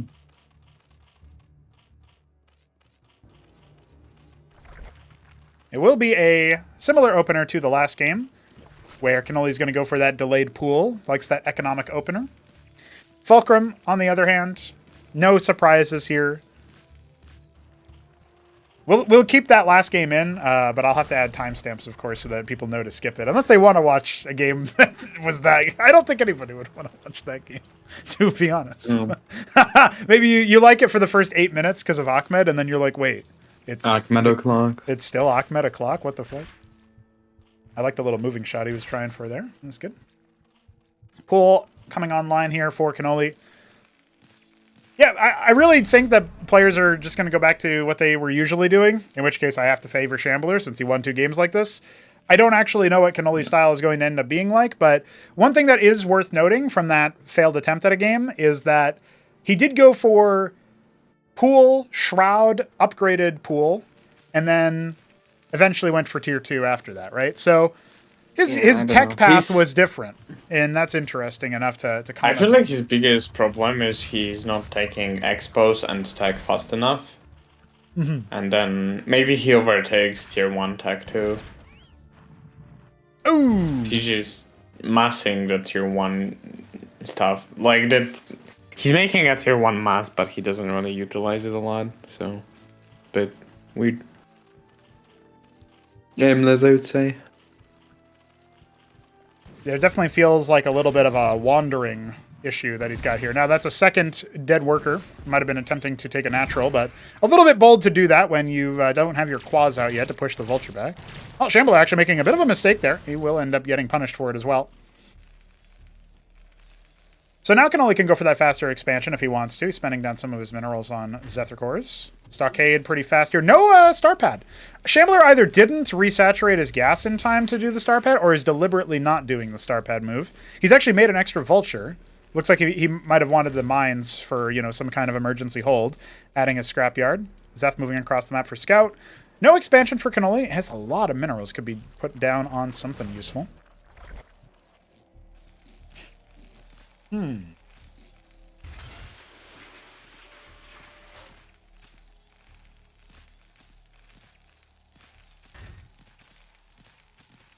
There's the star pad. All right, so Shambler's going to be going for a little bit of a, like, I would say a less sustain-oriented comp with the Antseals, because he's not going to have as many. That's due to the Antseal structure, the star pad being a bit late. Vestry add-on coming online. Kenoli's wiggling his camera around a lot, waiting for something to happen. He doesn't have that much Vespine. I think based on this, with the pool coming, the pond rather, Kenoli's going to be pushing the V key here to get those Vorver cores out. And, you know, there's only a few mines here. There's only the one remade Vulture. If not for that, I would say Kenoli might have a really nice timing attack on his hands. Remember, a lot of the Vespine from the Shambler is going into things like Shaman and Antseal. It's not going into actual military, where that is pure blackjack. So it's a possibility that the Vorvs end up winning the day here, but I think a lot of it is going to come down to positioning. And I do like that Kenoli is sending out a couple of quads out, just so that he can keep tabs on his opponent and see if there's a move out coming that would definitely push the button for clearing him out. Getting some good damage onto that Vulture. There is a Shaman already out. Oh, clearing one mine is very, very good. I almost wish he had been able to step a little bit closer to clear the other one, but no luck on that. I don't know about the Pole Army. I feel like it's not that strong until one Shambler has. No, I feel like as long as Shambler doesn't get caught moving out, it's going to be really, really difficult. Yeah. For Kenoli's army to get much done here. And he is kind of... He's definitely got a lot of that as his gambit, right? He's got 50 plus military units, only 11 workers. You can see the move out happening. Is he just going to push the trigger on a base trade? I mean, you can't do that versus Terran because of their... Obviously, they've got the liftoff, so not really going to work out for him. Instead, he is going to be sharking in for an attack, trying to use that Cyclops against his opponent. The Antseal goes way out, away from the Blackjacks. That's a critical issue for the Shambler to try to resolve, and now the Vorvs are sinking their claws into it, definitely reducing the power. More units streaming in for Kenoli, and it looks like he will end up wiping. That's a great surround from Kenoli, able to do the job.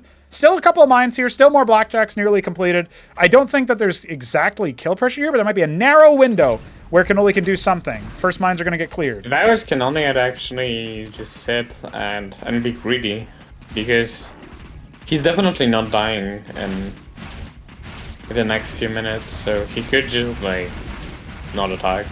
He could do that. He's not killing Shambler. But look at what he's got for units. He's got so many units. He's not going for... He's still on 11 workers. He hasn't made a worker in like 4 minutes, Veek. He's stuck it out on the worker count that he's got. He hasn't made a production structure in that long. It's probably a mistake. I don't know. Yeah, I'm not necessarily saying it's the right move, but he is going to go ahead and remax on that same army. Shambler going to try to play defensive.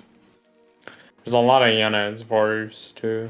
Yeah, quads can muscle through anchors. They only have the one armor, and the one armor pin on the quads is going to clear that out. So They're going to do fine. In fact, the anchor actually lands without anything in it, so this is going to allow Kenoli a nice little entryway into here. The whole time, the Anseal count is still rising. You can see that the Quads are trying to get a good surface area onto them. One Blackjack, two Blackjacks end up falling. Vorvs are still doing some good DPS to reduce the... actually apply that ensnaring effect. Has Kenoli overrun the Shambler? Holy shit. I don't think that there's anything here for Shambler to do. He's got no splash damage. He didn't make a single Cyprian. GG is called, and Kenoli is on the board. We're going to Paradise for Game 4. Holy shit. He actually did it. The madman did it. That's how he plays versus Shopkeeper Dog. I saw Shopkeeper in the chat saying, Kenoli doesn't play like this versus me. Well, there you go. Shambler got a taste of it after all.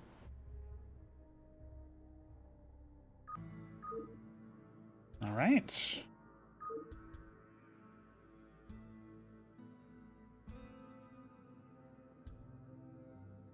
You know, Veek, I'm very pleased that Kenoli was on the board after all that. Spiritually, that was his win with Tier 3 Zerg.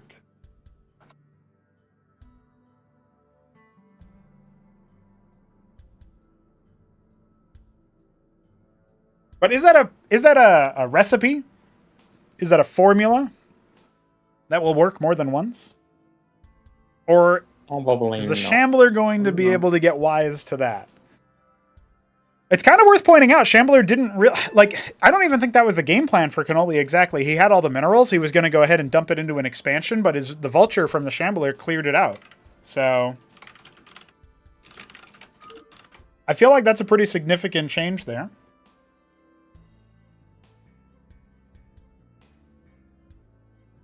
We shall see as we wait for the readies up of our players.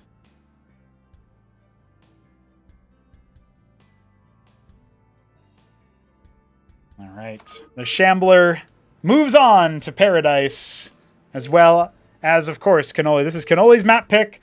We're going the distance here, ladies and gentlemen. At the very least, we've got two... we've gotten to Paradise. We've gotten to a fourth map, and that's very, very good. Kenoli, Pumpkin, Zerg, top right. Vertical spawns here as Shambler's White Terran is in the bottom right. Bottom white. Kenoli not going for any 6 pools. Shambler gets a very fast scout out, though. He's just box scouting. Okay. Interesting choice. Interesting choice. By the way, one thing that I would like to see our players doing more often, it's a tip from StarCraft 1. If you scout, versus Zerg, you can scout to like here, and you'll see if there's Kagra. And as long as you're paying attention to your worker scout as it goes up the ramp, you'll actually see, oh, there's no Kagra there, I can leave. So, versus Zerg, you can get a little bit faster scouting times with that sort of thing. Ooh. Welcome on the way. Shambler sticking it out on his mech builds. So we think about that formula for that last game. The Stockade came before the Star Pad, so there was less Anseals with the push. That might have been instrumental in Kenoli's 11-worker army figuring it out.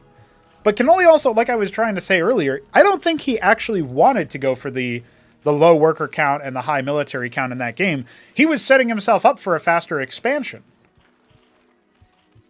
It's not going to end up happening over here. Now onto a 4-spawn map. This is the first time we're not on a 2-spawner in this series. Remember, our Decider looms as Rage Slave if the Shambler can't get it done here. Scouts meeting each other in the top left, but of course... Now the Mason returns home, knowing full well where his opponent is. The Vulture will do the rest of the scouting. Another Larvosk on the way, the pool coming as well. Gas still being harvested here for that Larvosk. Waiting to see how far it goes from there. Does he want the fast Vornath again? Does he want to push V? He's at that 11 worker count, but he's sticking it out. He's actually making more. It will not be a lower amount. As he gets ready for another Larvosk, it looks like. Or maybe that's an expansion worker, actually. No, it's a Kagran by the ramp. Okay. Remember, the Vulture is coming online and moving across the map before the pool is even done. This is a very greedy opener, I would say, where he delayed his pool for a very long amount of time. So he is going to end up taking some licks as a result. Just burrows the workers. Not exactly the ideal start to the situation here. He tries to strike at his opponent. That should be at least one dead worker. There we go. Pool only now hatching. Workers are going to try to overwhelm this Vulture. Oh, they get the drill. A lot of good hits on it. Only 20 HP to speak of. A lot of mining time lost. Indeed. One more hit. Oh, the Circuit will take it And at the he's end. dead. But yeah, that was a lot That's of really lost good for mine. Shambler now. Yeah.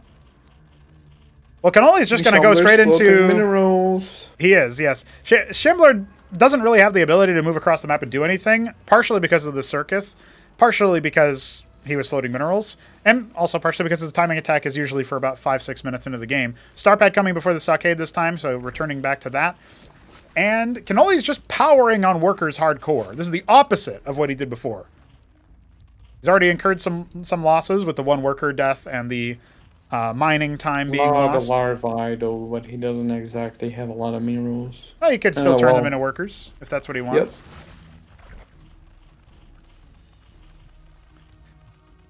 Let's see. Up to 18 workers. 20 more, or 20 in total, are going to be on the way. The Vulture is going to get I wonder heckled if by he's the... even using, like, control ghosts, because if he isn't, then that's very embarrassing for Shambler.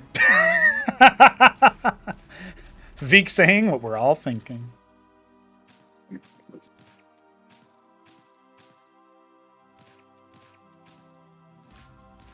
I don't know, man. Stockade nearly complete. That will be for the Vestry. It is kind of frustrating, the rally. He's using this as like a wall for responding to any pseudo attack from the pool heavy. But that second Vulture coming in for the scout. By the way, that's the second time Shambler has to make a second Vulture because his mines didn't get planted, you know? So that's actually, like, I think a faux pas that he's done in multiple games now where he hasn't used the mines on the first vault. Anseal going to move across the map to scout. We have the Quads watching for a drop. Vertical spawns obviously is a little bit favored for that. Hydra's Den coming. Spraith over here in a bit of the middle of nowhere, but that will intercept any would-be dropping. You know, when you scout the Anseal, you just try to answer it with the Quads, kind of funnel it into that Spraith and deny the scouting. And that's actually pretty efficient. So he does so, and that means that we don't see the Hydra Den actually being scouted. Shambler can, of course, wrap around if he so desires. He should at least confirm no hatch at the natural. That will help him, inform what he's going to be doing.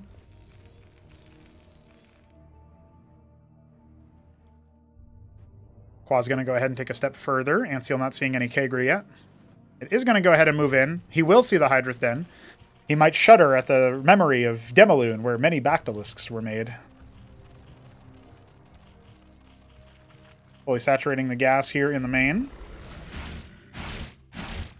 Now, does he just go straight for that ski-backed? Once again, got a lot of money. Could double expand and get the ski-backed all at once. Trojan starting for the Shambler. Dude, both players are floating so much cash. You can see the rally point struggling over here. Yep. Quaz taking the spoke. That's not really going to help them out too much. The Anseals really do absorb a lot of the cliff advantage damage. Could both expand. They should both expand. Instead, 12 Hydras coming. Still no ski back. He's waiting for a little bit more gas. There he goes. Quaz accepting the attack over here from the Shambler. Just informing Kenoli of what's going on.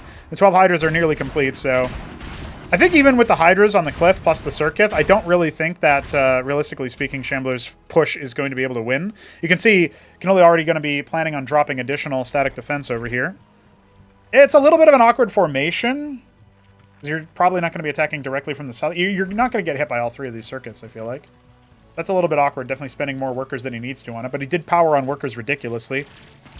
Drop is going to be spotted out here. It's just a couple of Blackjacks and the Cleric there, and so that's not really going to work out too nicely for the Shambler. It does pull some of the attention away from the main ramp, and these Kagrins are going to go ahead and get bopped before they can realistically be done. A couple of Bactylisks only now just starting. It's about 30 seconds away from them finishing. Can only hold on for that long, making yet another Circuit as redundancy. Cyclops adding a lot of splash damage here, clearing out a lot of the Quaz. Oh, but on the ramp, you got to watch out because the Anseals are not actually able to shield too much more. One of them going down, a couple of Blackjacks hitting the deck. But the Bactylisks are taking so very long, so achingly long to finish. Quaz stepping forward. This is going to be enough for the hold, but Shambler's definitely punished Kenoli's static defense quite a bit. Ends up losing the Shaman, unfortunately. A couple of Quaz parked over here just to watch. Oh, they're successfully expanded there. It's good. Losing another Anseal for free is a bit of a whiff. Indeed. Okay, so with Shambler having the Ministry down there, and Kenoli only now putting down his hatch... Yeah, I guess we might see something or another. I don't know. I don't know, Veek. I feel like Shambler's kind of back into a similar position as on Demaloon. And he is up against Bactylisks again as well. Can only really force a decider at this point. Is this really going to be his opportunity? Don't read the chat if you don't want to laugh. One base wars the movie. Nah, even before that, just hit him up freaking out over the Kenoli. It's pretty funny. Oh, that's cinema. Yeah. You know. Shout out, hit him up. 8 workers. Just hanging out. Just chill, guys. There you go. He's massively oversaturated on one base, but he does have his hatch coming up pretty soon. Quaz just spotted this Trojan. Oh my god. I don't think this Trojan is going to make landfall. Yeah, Shambler's got to pivot away. Because that is a very, very wounded Trojan. Clerics cannot heal. Up. I don't understand how Shambler's playing this badly. Like, he should just forfeit his fucking Terran adventure and go back to Zerg where he's at, because this is just terrible. He's self-destructed a vestry to rebuild it over here, just if you wanted to see what was going on. A couple of madrigals coming out here. He could expand again. He still has the mineral float. Yeah. Oh my god. Shambler just plodding along. This does look a lot worse than his moves against Art of Turtle and the Night Fox. And I think maybe this is what people were talking about when they were naysaying about Shambler's build order with the whole Exodia comment, which was that if you just don't let Shambler, if you don't lose to the first push from Shambler, he stalls out a lot. And that might very well be the case. Ministry coming online here for the Shambler as he drops his Ministry in the natural.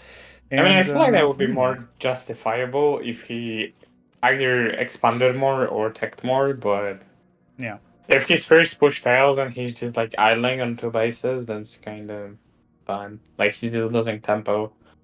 Indeed. In fact, a third base is already in production here for Kenoli as that worker moves to 12 o'clock, so... Plus, the way that his units are posturing, he can pretty easily take this base. He just needs to clear that blackjack. That Shambler wisely unloaded. He's got the spoke covered. Well, Kenoli should definitely take the 4th as well. Yep, third base up, or coming up. This blackjack might end up spotting it. It is heading in that direction, but you can pinch off a couple of Hydras or something to deal with that. It's not really the end of the world. A couple of Zeths as well.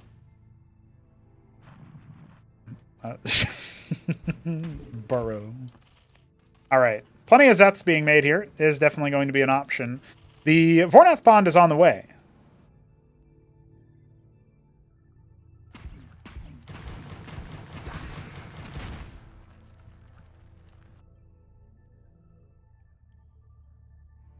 Okay.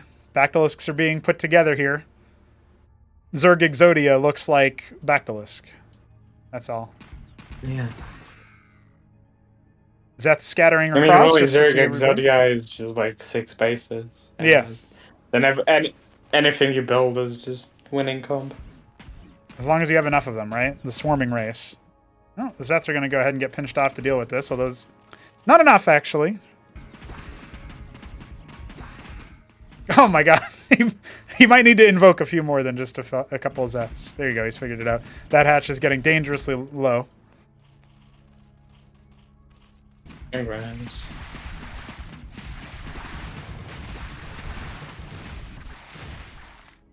Finally. Reveals the Bactylisk, as if we all didn't know. A Watchdog Scout has arrived!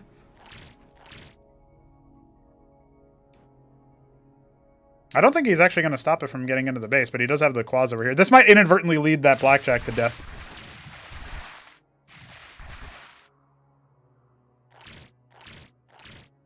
Kenoli has 2,500 minerals, 2.5k. 5 bases or something. Come on, He has more Kenoli. than 5. Poke with a stick. Needs to place 8 hatches, 10 hatches soon. Well, the weird thing is he's exposed. not making anything. Okay, 18 workers. Great.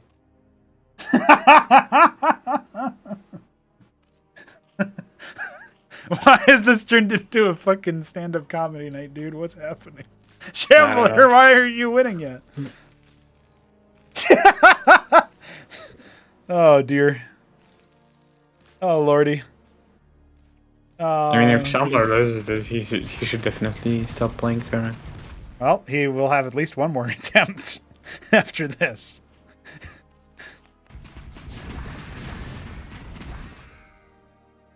That spoke is the stronghold. You can't come there. Why is he not like taking tier 2 and like I don't know. Maybe he should like just build air because Kenoli probably just dies to any harassment. One But no, blackjack, he's then coming 3 to- blackjacks, now 5 blackjacks. What the fuck? Why is this happening? Attack at blackjack. Wow, Now attack at 7 blackjack. Attack 2. Shambler, Wait, no, your Trojan's empty.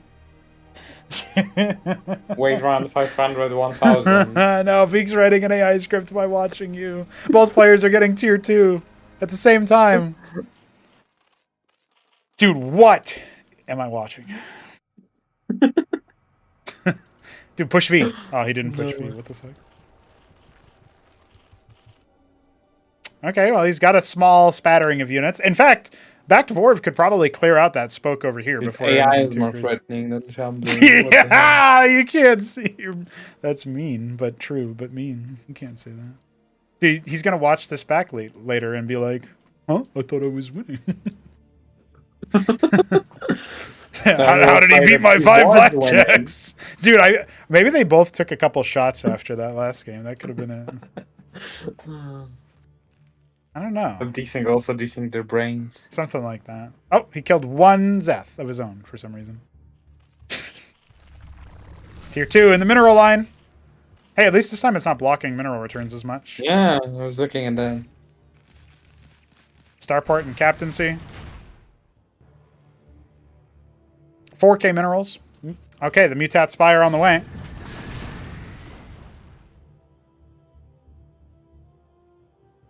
Fourth base has been constructed while we were too busy laughing. Fourth is on the way for... Kenoli has taken the top left third before he's taking his own third. Because, you know, there's a blackjack there. I remember when someone asked, I think hit him up, if it was Hash, and he responded sometimes. No, that was Grunch, the brother of Herbmon, who... Oh, yeah. Vinny B said you hash, and he said...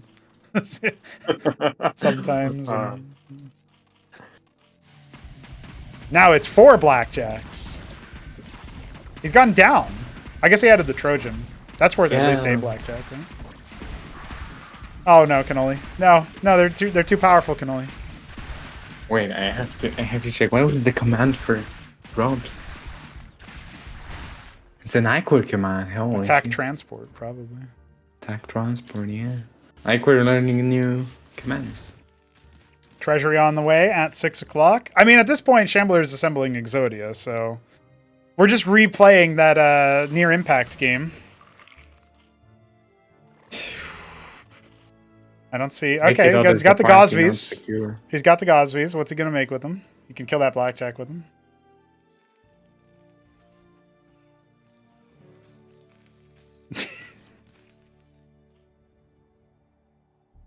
Oh.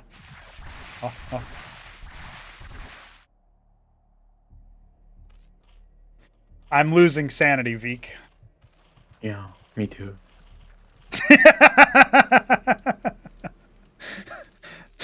Shambler assembles Exodia very slowly.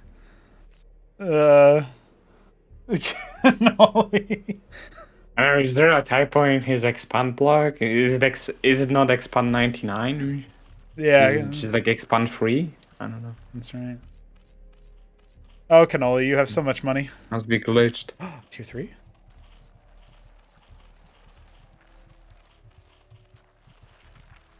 Yeah?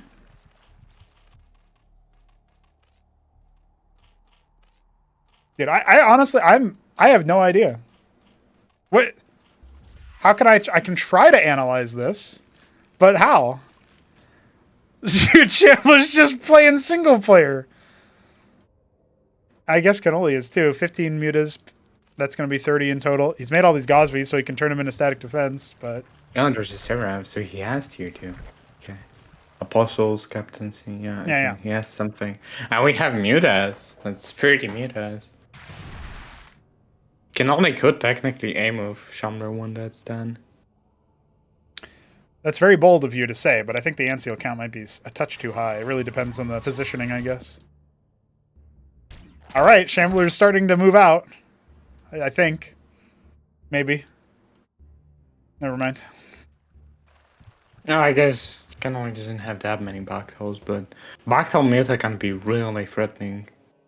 He's got 19 here. He's got like 10 over here or something.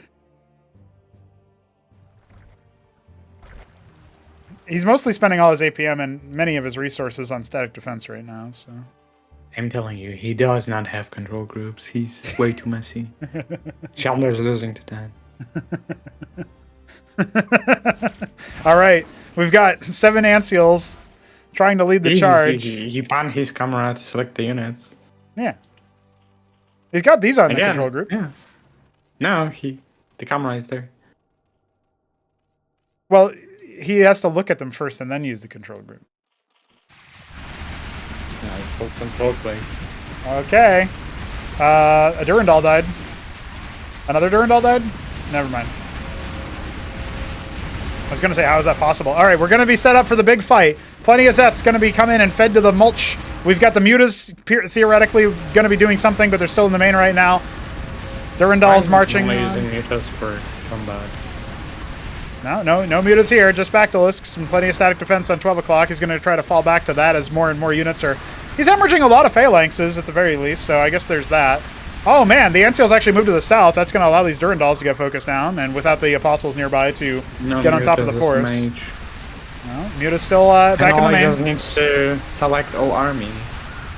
Oh man, he's really clearing out a lot of that front line there, and now I feel like maybe the Bactylisks can do a little thing or two about this. Mutas for harassment, SMH. There we go. Gonna go ahead and hit the natural. That might be more than enough. Another force heading into the natural for Kenoli. There's a few circuits there. And now, bypassing all of the watchdogs. No, never mind. They're gonna stand and fight. Now planning away from them, clearing out the mineral line there. I mean, you really don't want to target that right now because Shambler has so much money floating anyway. Shambler is trying to desperately defend his base. He's got a couple Seraphs here doing nothing. He has cleared out that 4th base location for Kenoli. No, don't do that. He's doing that. No. He's doing it. No. He did it. Hey, look, there's nothing here defending these guys.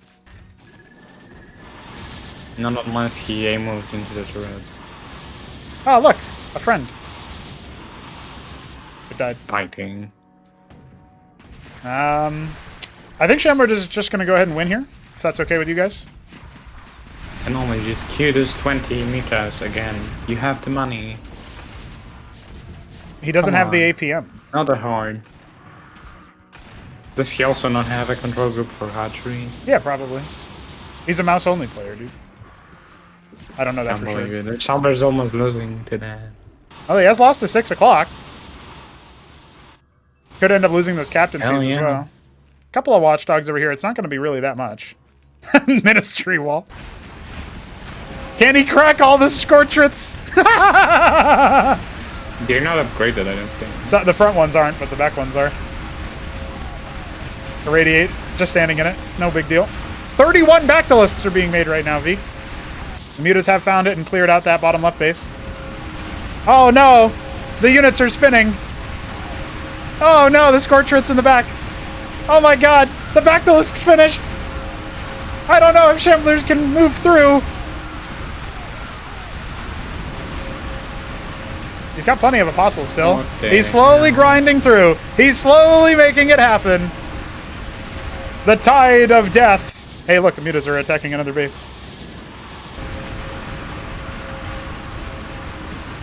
Kenoli didn't make anything with the rest of his money, so I think he's, I don't think he's going to be able to hold. His Mutas and combat. Crush him. Here's so little. GG has to be called. The Mutas got cleaned up by the forces. And, unceremoniously... I can't say that word with enough, unceremoniousness. That is going to be the series. 0 APM. All right. That's it, boys. We did it. Kenoli has been scratched off the list of names in the throne room. He is our first player to be eliminated, but he will not be the last. The Shambler, I think he struggled a little bit too much for my liking to give him good odds versus the Tyrant. This needed to be a convincing win where he just steamrolled him through and then moved on, did without really showing too much of his range. And yet here we are. We're talking about a very different look, as Kenoli really could have taken that Paradise game. Let's just say that. He probably could have even taken the Demoloon game at one point. Yeah. But that is not how it happened. The Shambler will be victorious.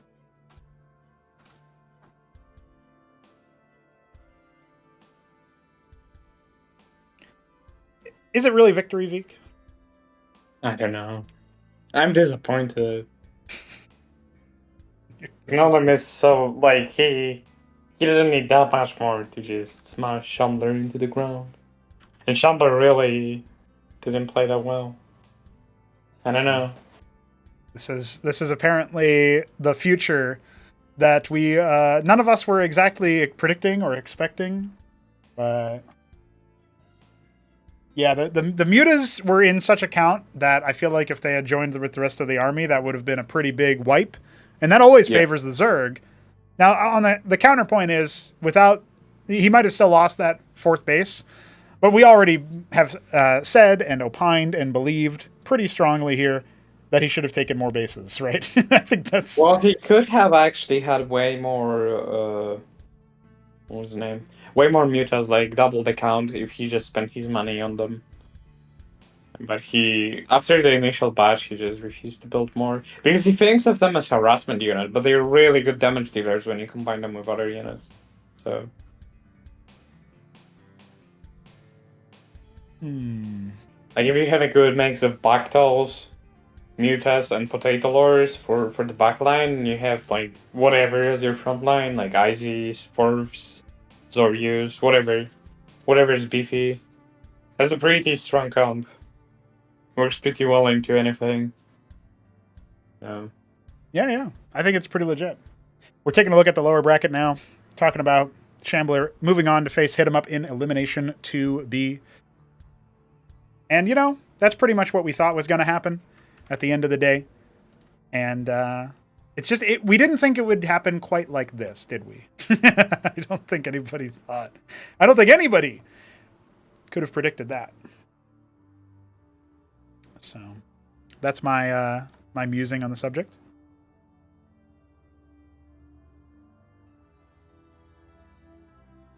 I'll just quickly get Shambler's Texas flag into the right spot here on the overlay.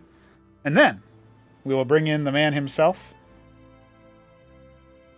Hello, Shambler. You are the victor, allegedly, of that series. Hi. How are you feeling? Allegedly. Allegedly. I don't know. I think something happened after that desync, and the reality is very different than what we were expecting. That game specifically, we'll just talk about that last game on Paradise. I guess that to an extent this happened on Demoloon and on the False Reality Near Impact. But after your first push didn't succeed in killing Kenoli, things very much seemed to stall out. How would you characterize that situation? Is that good for you? Is that what you intended? Like, it seemed like if Kenoli had been more on the ball with the macro and maybe expanding, he could have really exploited that, but that didn't end up being much of a concern for you. I guess you did have some drops, but what just talk me through your overall feeling about the more stalled out mid-game that happened after the pushes didn't win. Well, after the pushes didn't win, that build is basically an all-in, so really I should be dead, but no. I didn't play very well this set. I'm kind of tired now. And I was a bit tilted from the desync because I felt like of all the games, it had to be that one. Right. Probably Yes. bled over into my impatience on the next map, which got me killed. Hey, on Near Impact, I don't think you typed GLDH, so maybe you can blame yourself for that. I did. Maybe you did. Something I happened. did. The curse happened. Near Impact was the one game where I tried to change it up with autism. Oh, that succeeded though. It was Achmed o'clock for quite a while. Oh, it was supposed to kill him though, and it didn't, which was so disappointing. I've taken games off of like fucking like Top Ramen and TBT by just fucking doing that shit. It's just so retarded because it's an older style to Cosmonarchy, just straight autism that shouldn't work. Yeah. Well, Kenoli was actually pretty close to just annihilating you into a few places, but he just like didn't. He fumbled his macro, or he just like it seemed like he didn't control group his units, and he didn't have things at the right time and the right place. And also, my like control was also very poor. I had units spinning all the time. It was just pissing me off the whole last match. Like you probably saw it. I'm usually a lot better about keeping my death ball together. It was running out of fuel in the tank. That's right. Yeah, the series went. Yeah, it looked than- like you were even like late to expand and stuff. So definitely. But hey, that's I what wanted can happen to make in a even longer more series. turrets So. for the air switch. For the Muta muta was coming. switch. Yeah. I was so confused by why he never took his third, because I had that blackjack there the whole game. I'm like, okay, this is an air switch. This is an air switch. Where the fuck's the air switch? And then I see he's taking his third in wherever Timbuktu, and I can't afford to give up my spokes because Aaron dies if it gives up its I honestly spoke. don't know why he didn't use mutas to just crush your army, because I believe it would. Like, he didn't really need much to, like, overwhelm your, like, healing, reviving parade that you had there. So, The one thing about mutas Are you is talking about using the mutas in the proper fight? Like the one thing. against the Yeah, army? you do need to flank it, Veek, because the mutas are pretty short ranged, and so they do start to get cannibalized by apostles pretty quick if you're not I had decisive a with lot of it. madrigals. Yeah. The other thing too I had is a lot of that madrigals. if you go for an attack versus that, like I've talked with Shambler about this, and I've also opined on the cast about it, I feel like when you're up against this apostle heavy comp, you want to take fights at the extremities and then pull back, and that's sort of what Kenoli was doing, but only after he had already made a very pivotal move to engage. He only really started pulling back after it didn't seem like he was winning the fight. And then when Shambler gets all the way to the natural for free, even though that fight looks like, oh my god, he's barely breaking through the Scorch Rits, it doesn't matter how decisive it is because the Terran army has so much sustain with the Apostles that it's just going to be... if the fight isn't over in like 10 seconds in favor of the not Terran, the Terran's winning. Is basically what I've learned from watching that kind of style. So definitely one of those That things where was you have to pretty slow it moving across, right? I didn't see those Bactylisks morphing, right? And so I looked up, and I just saw them morph all at once. I just thought to myself, fuck, he could actually do that. Yeah. Because all the static D is one thing, but I thought I had all the Bactyls would either be morphing on the high ground or whatever. And if I killed the Nat, then that's good enough. I can contain the mutas and just fucking wait for my artillery to come up, and deal with them that way. Just clean out the bases. I just need to kill the Nat and we're good. But that was like a fucking 340 chess IQ play of fucking just spamming static D like a brute in the fucking mat. I bet that's like I don't know if he thought this consciously, but like with all the base races that we've done against each other, I bet that's why he did it, like either subconsciously or maybe consciously. Right. He had the Gosvaleths out in the mid game just spamming static D. True on Near Impact as well, the fake one. So that was pretty interesting to see that. We haven't really seen Zergs do that since like Neblime and Hamster used to do that a lot. And of course, I think it was Hamster, but I know Neblime also tried this. Back when we played games on maps like Germination for Acropolis 1, there was a Zerg that was doing this, and Neblime was the top-ranked Zerg at that tournament, eventually winning it, where he would try to go for moves where he would use Iroleths to load static D, but then he would also accompany them with like 20 Gosvaleths and just make a bunch of static defense as the Kagra was spreading from the unloaded static defense that was being dropped. But we haven't really seen Gosvaleths being used to reinforce existing positions. So, I don't know, it's kind of interesting to see that. It is, in that way, it's a little bit of a shame that I don't think the other Zergs are going to do that kind of style whatsoever. We still have Art of Turtle, we still have Hamster, and of course, 1/3 of Hit 'em Up. And so there's still a chance for more shenanigans like that to occur. But you will be facing off against Hit 'em Up, Shambler. That has been the announcement. The redemption of Hit 'em Up is apparently going to occur. He is not actually pulling back. In fact, watching the series made him even more resolute in his quest to absolutely destroy you. So you are a man with an opponent next week. Well, he'll be successful if I play like this. I'm not proud of today in particular. It should have been more decisive. But you take the What's so captivating about Terran for you? I feel like it's. I feel like your Zerg and Protoss were better. Fun. PvT is really fun. TVP is really fun. TVZ makes me want to rip out my eyes, and I've been playing so much of it. But it's like TVT, TVP. Those are 3 matchups it has, right? Yeah, the 2/3 of the matchups are really fun in ways that are just like PVZ is unplayable for me. PvP is a bit samey. I think it hasn't really changed much since the Tyrant's Tail meta, or whatever the meta was with the worker meta. It really hasn't changed all that much. I feel like it's a game of chicken still, a game of tech chicken, which is fine, but it's not as engaging as the Mirror and Terran and the Protoss versus Terran play. That's what I'm really in this race for, and hopefully I can grind myself up back into the shape I was. I think my skills have atrophied a bit in those matchups because I just haven't been grinding them.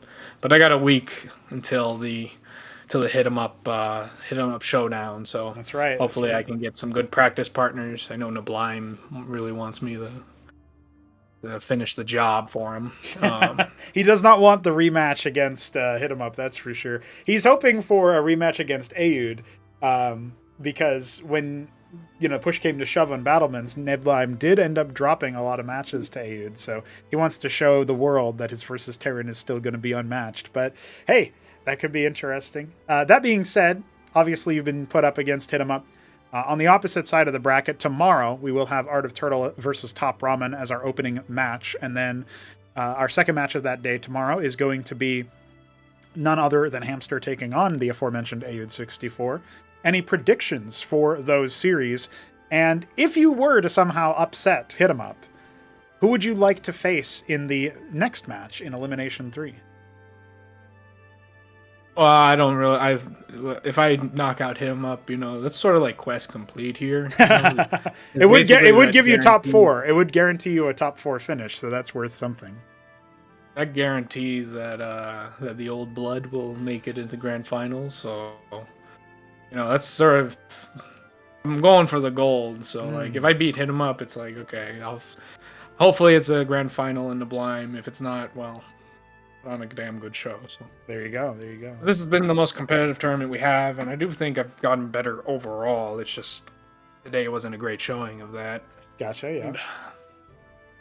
So, do I get my Class 1 status back after this?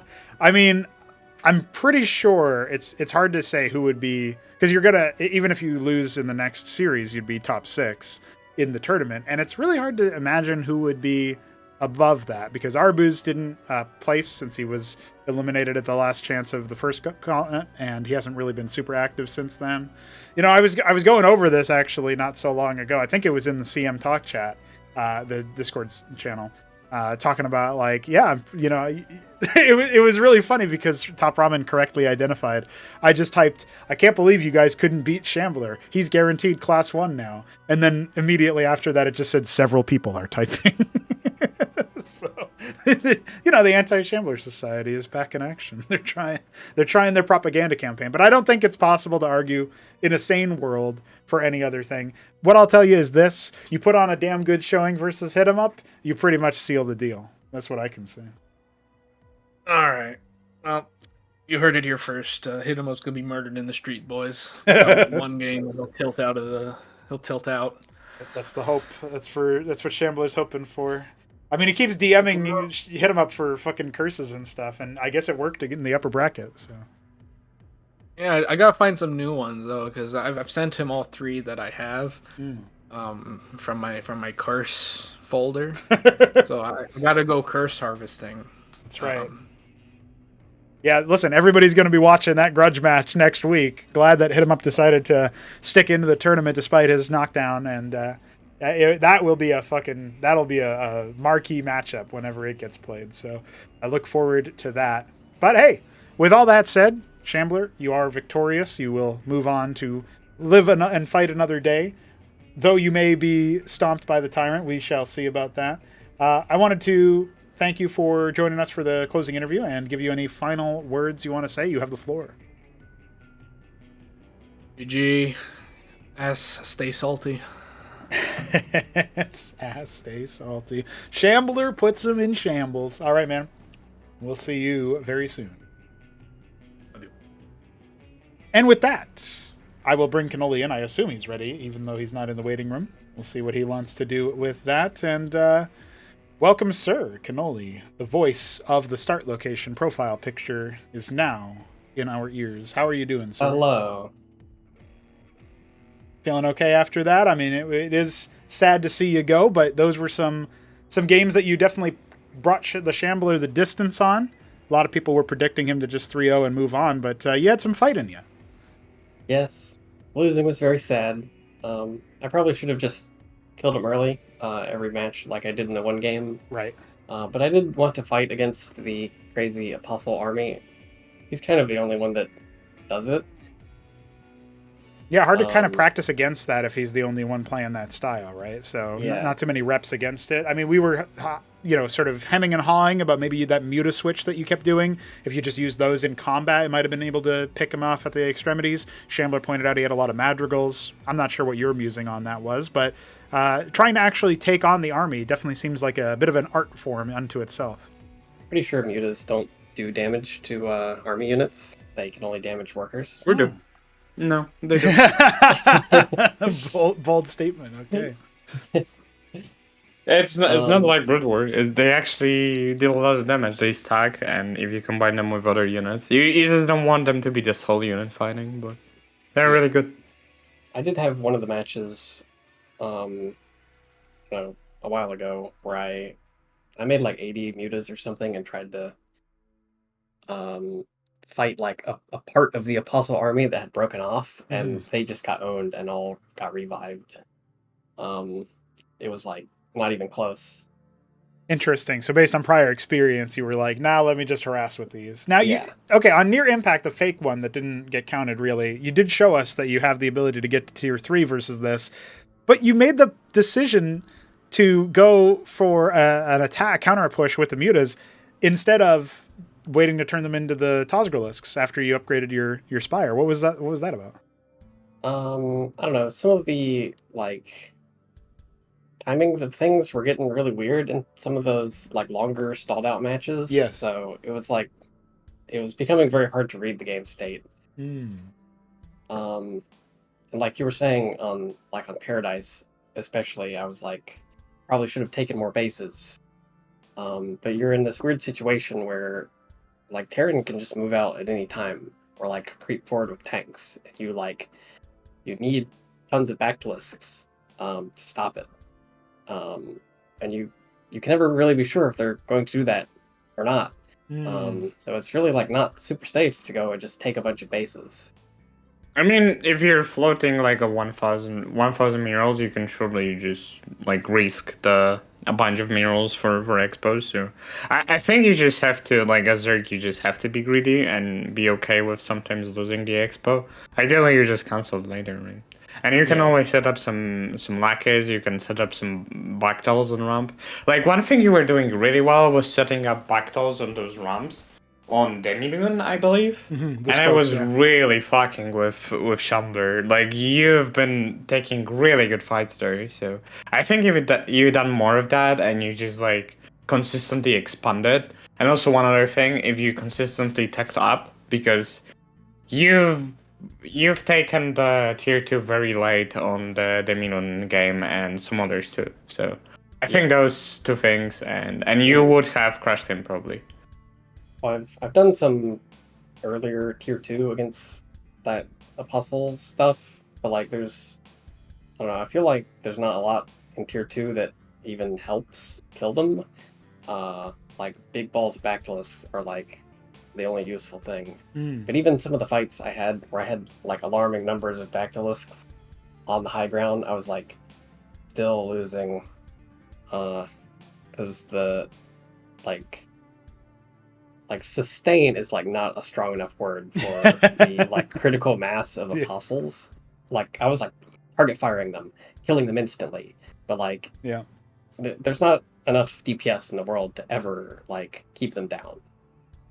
Well, I think a large portion of that is probably also due to the fact that the revival is like almost instantaneous, where one of the ideas that I've had as a general game design change or whatever to apostles would probably be to make it so that when they activate their ability by like attacking or whatever, whether or not that's still the fixation on like do they have to attack in order to proc the ability or whatever, there's probably going to be like a delay, maybe a second, maybe a few seconds before the revival actually starts. So that will allow you to hem and haw, push and pull with the unit, instead of it just being like, oh, the apostle starts the revive and the unit immediately appears and starts healing a lot or whatever. So, there's some game design tweaks we can do to it to make it a little bit more interactive, not just the balance side of it, but the interaction part, I think, is a big deal. That being said, Hamster showed with Sicrilisks, using that Mutat Spire for them, of course, a unit that almost nobody ever really thinks about. And you know what? Just looking at their visuals, I understand why. The Sicrilisk is a very, very potent counter to the Ancials specifically because of the splash damage. And he just ate the Terran army up with them. So that might be something to look into in your future matches, informal or otherwise. That being said, like certain army sizes, you can kind of get away with that. But like when they're really big or they're like, constrained with cliffs or something, you can't even get to the army to even attack it. I mean, you're observing that, but also you should note that he actually had like double the number counts. So like if you just macroed better, you'd probably crush him. Yeah. Could be a possibility there. I will say though, getting all the way to the throne room stage and scoring a win versus the Shambler, and obviously you're there was a world where you end up taking more than just one win. Is a world where you take the series. That's a pretty good first result. Like, people aren't supposed to come in with no experience and just start playing the game and whatever, and not even have that much competitive RTS background in general, which I believe is true. I don't know if you have a lot of background experience playing competitive ladder or whatever, but most of the time people don't just come in and start winning. Like Upsea is a top 50 grandmaster in Starcraft 2 and has been for a while.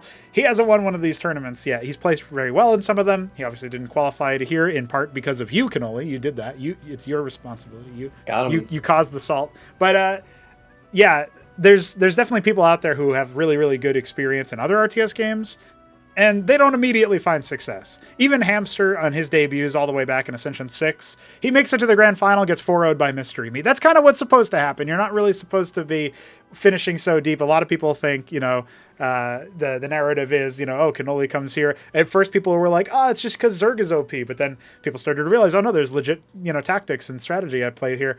And, I think you did pretty well for yourself considering that. So it's a Pyrrhic kind of victory there to think about that. But I wanted to give you some flowers for that, because making it this far as a first timer, as a debutant, as it were, I think there is something impressive about that. At every stage of the way, you had your doubters, and pretty much every stage you proved them wrong. So that must feel a little good, yeah? Yeah. I got on the board at least. That's right. Managed to score a dub versus Terran.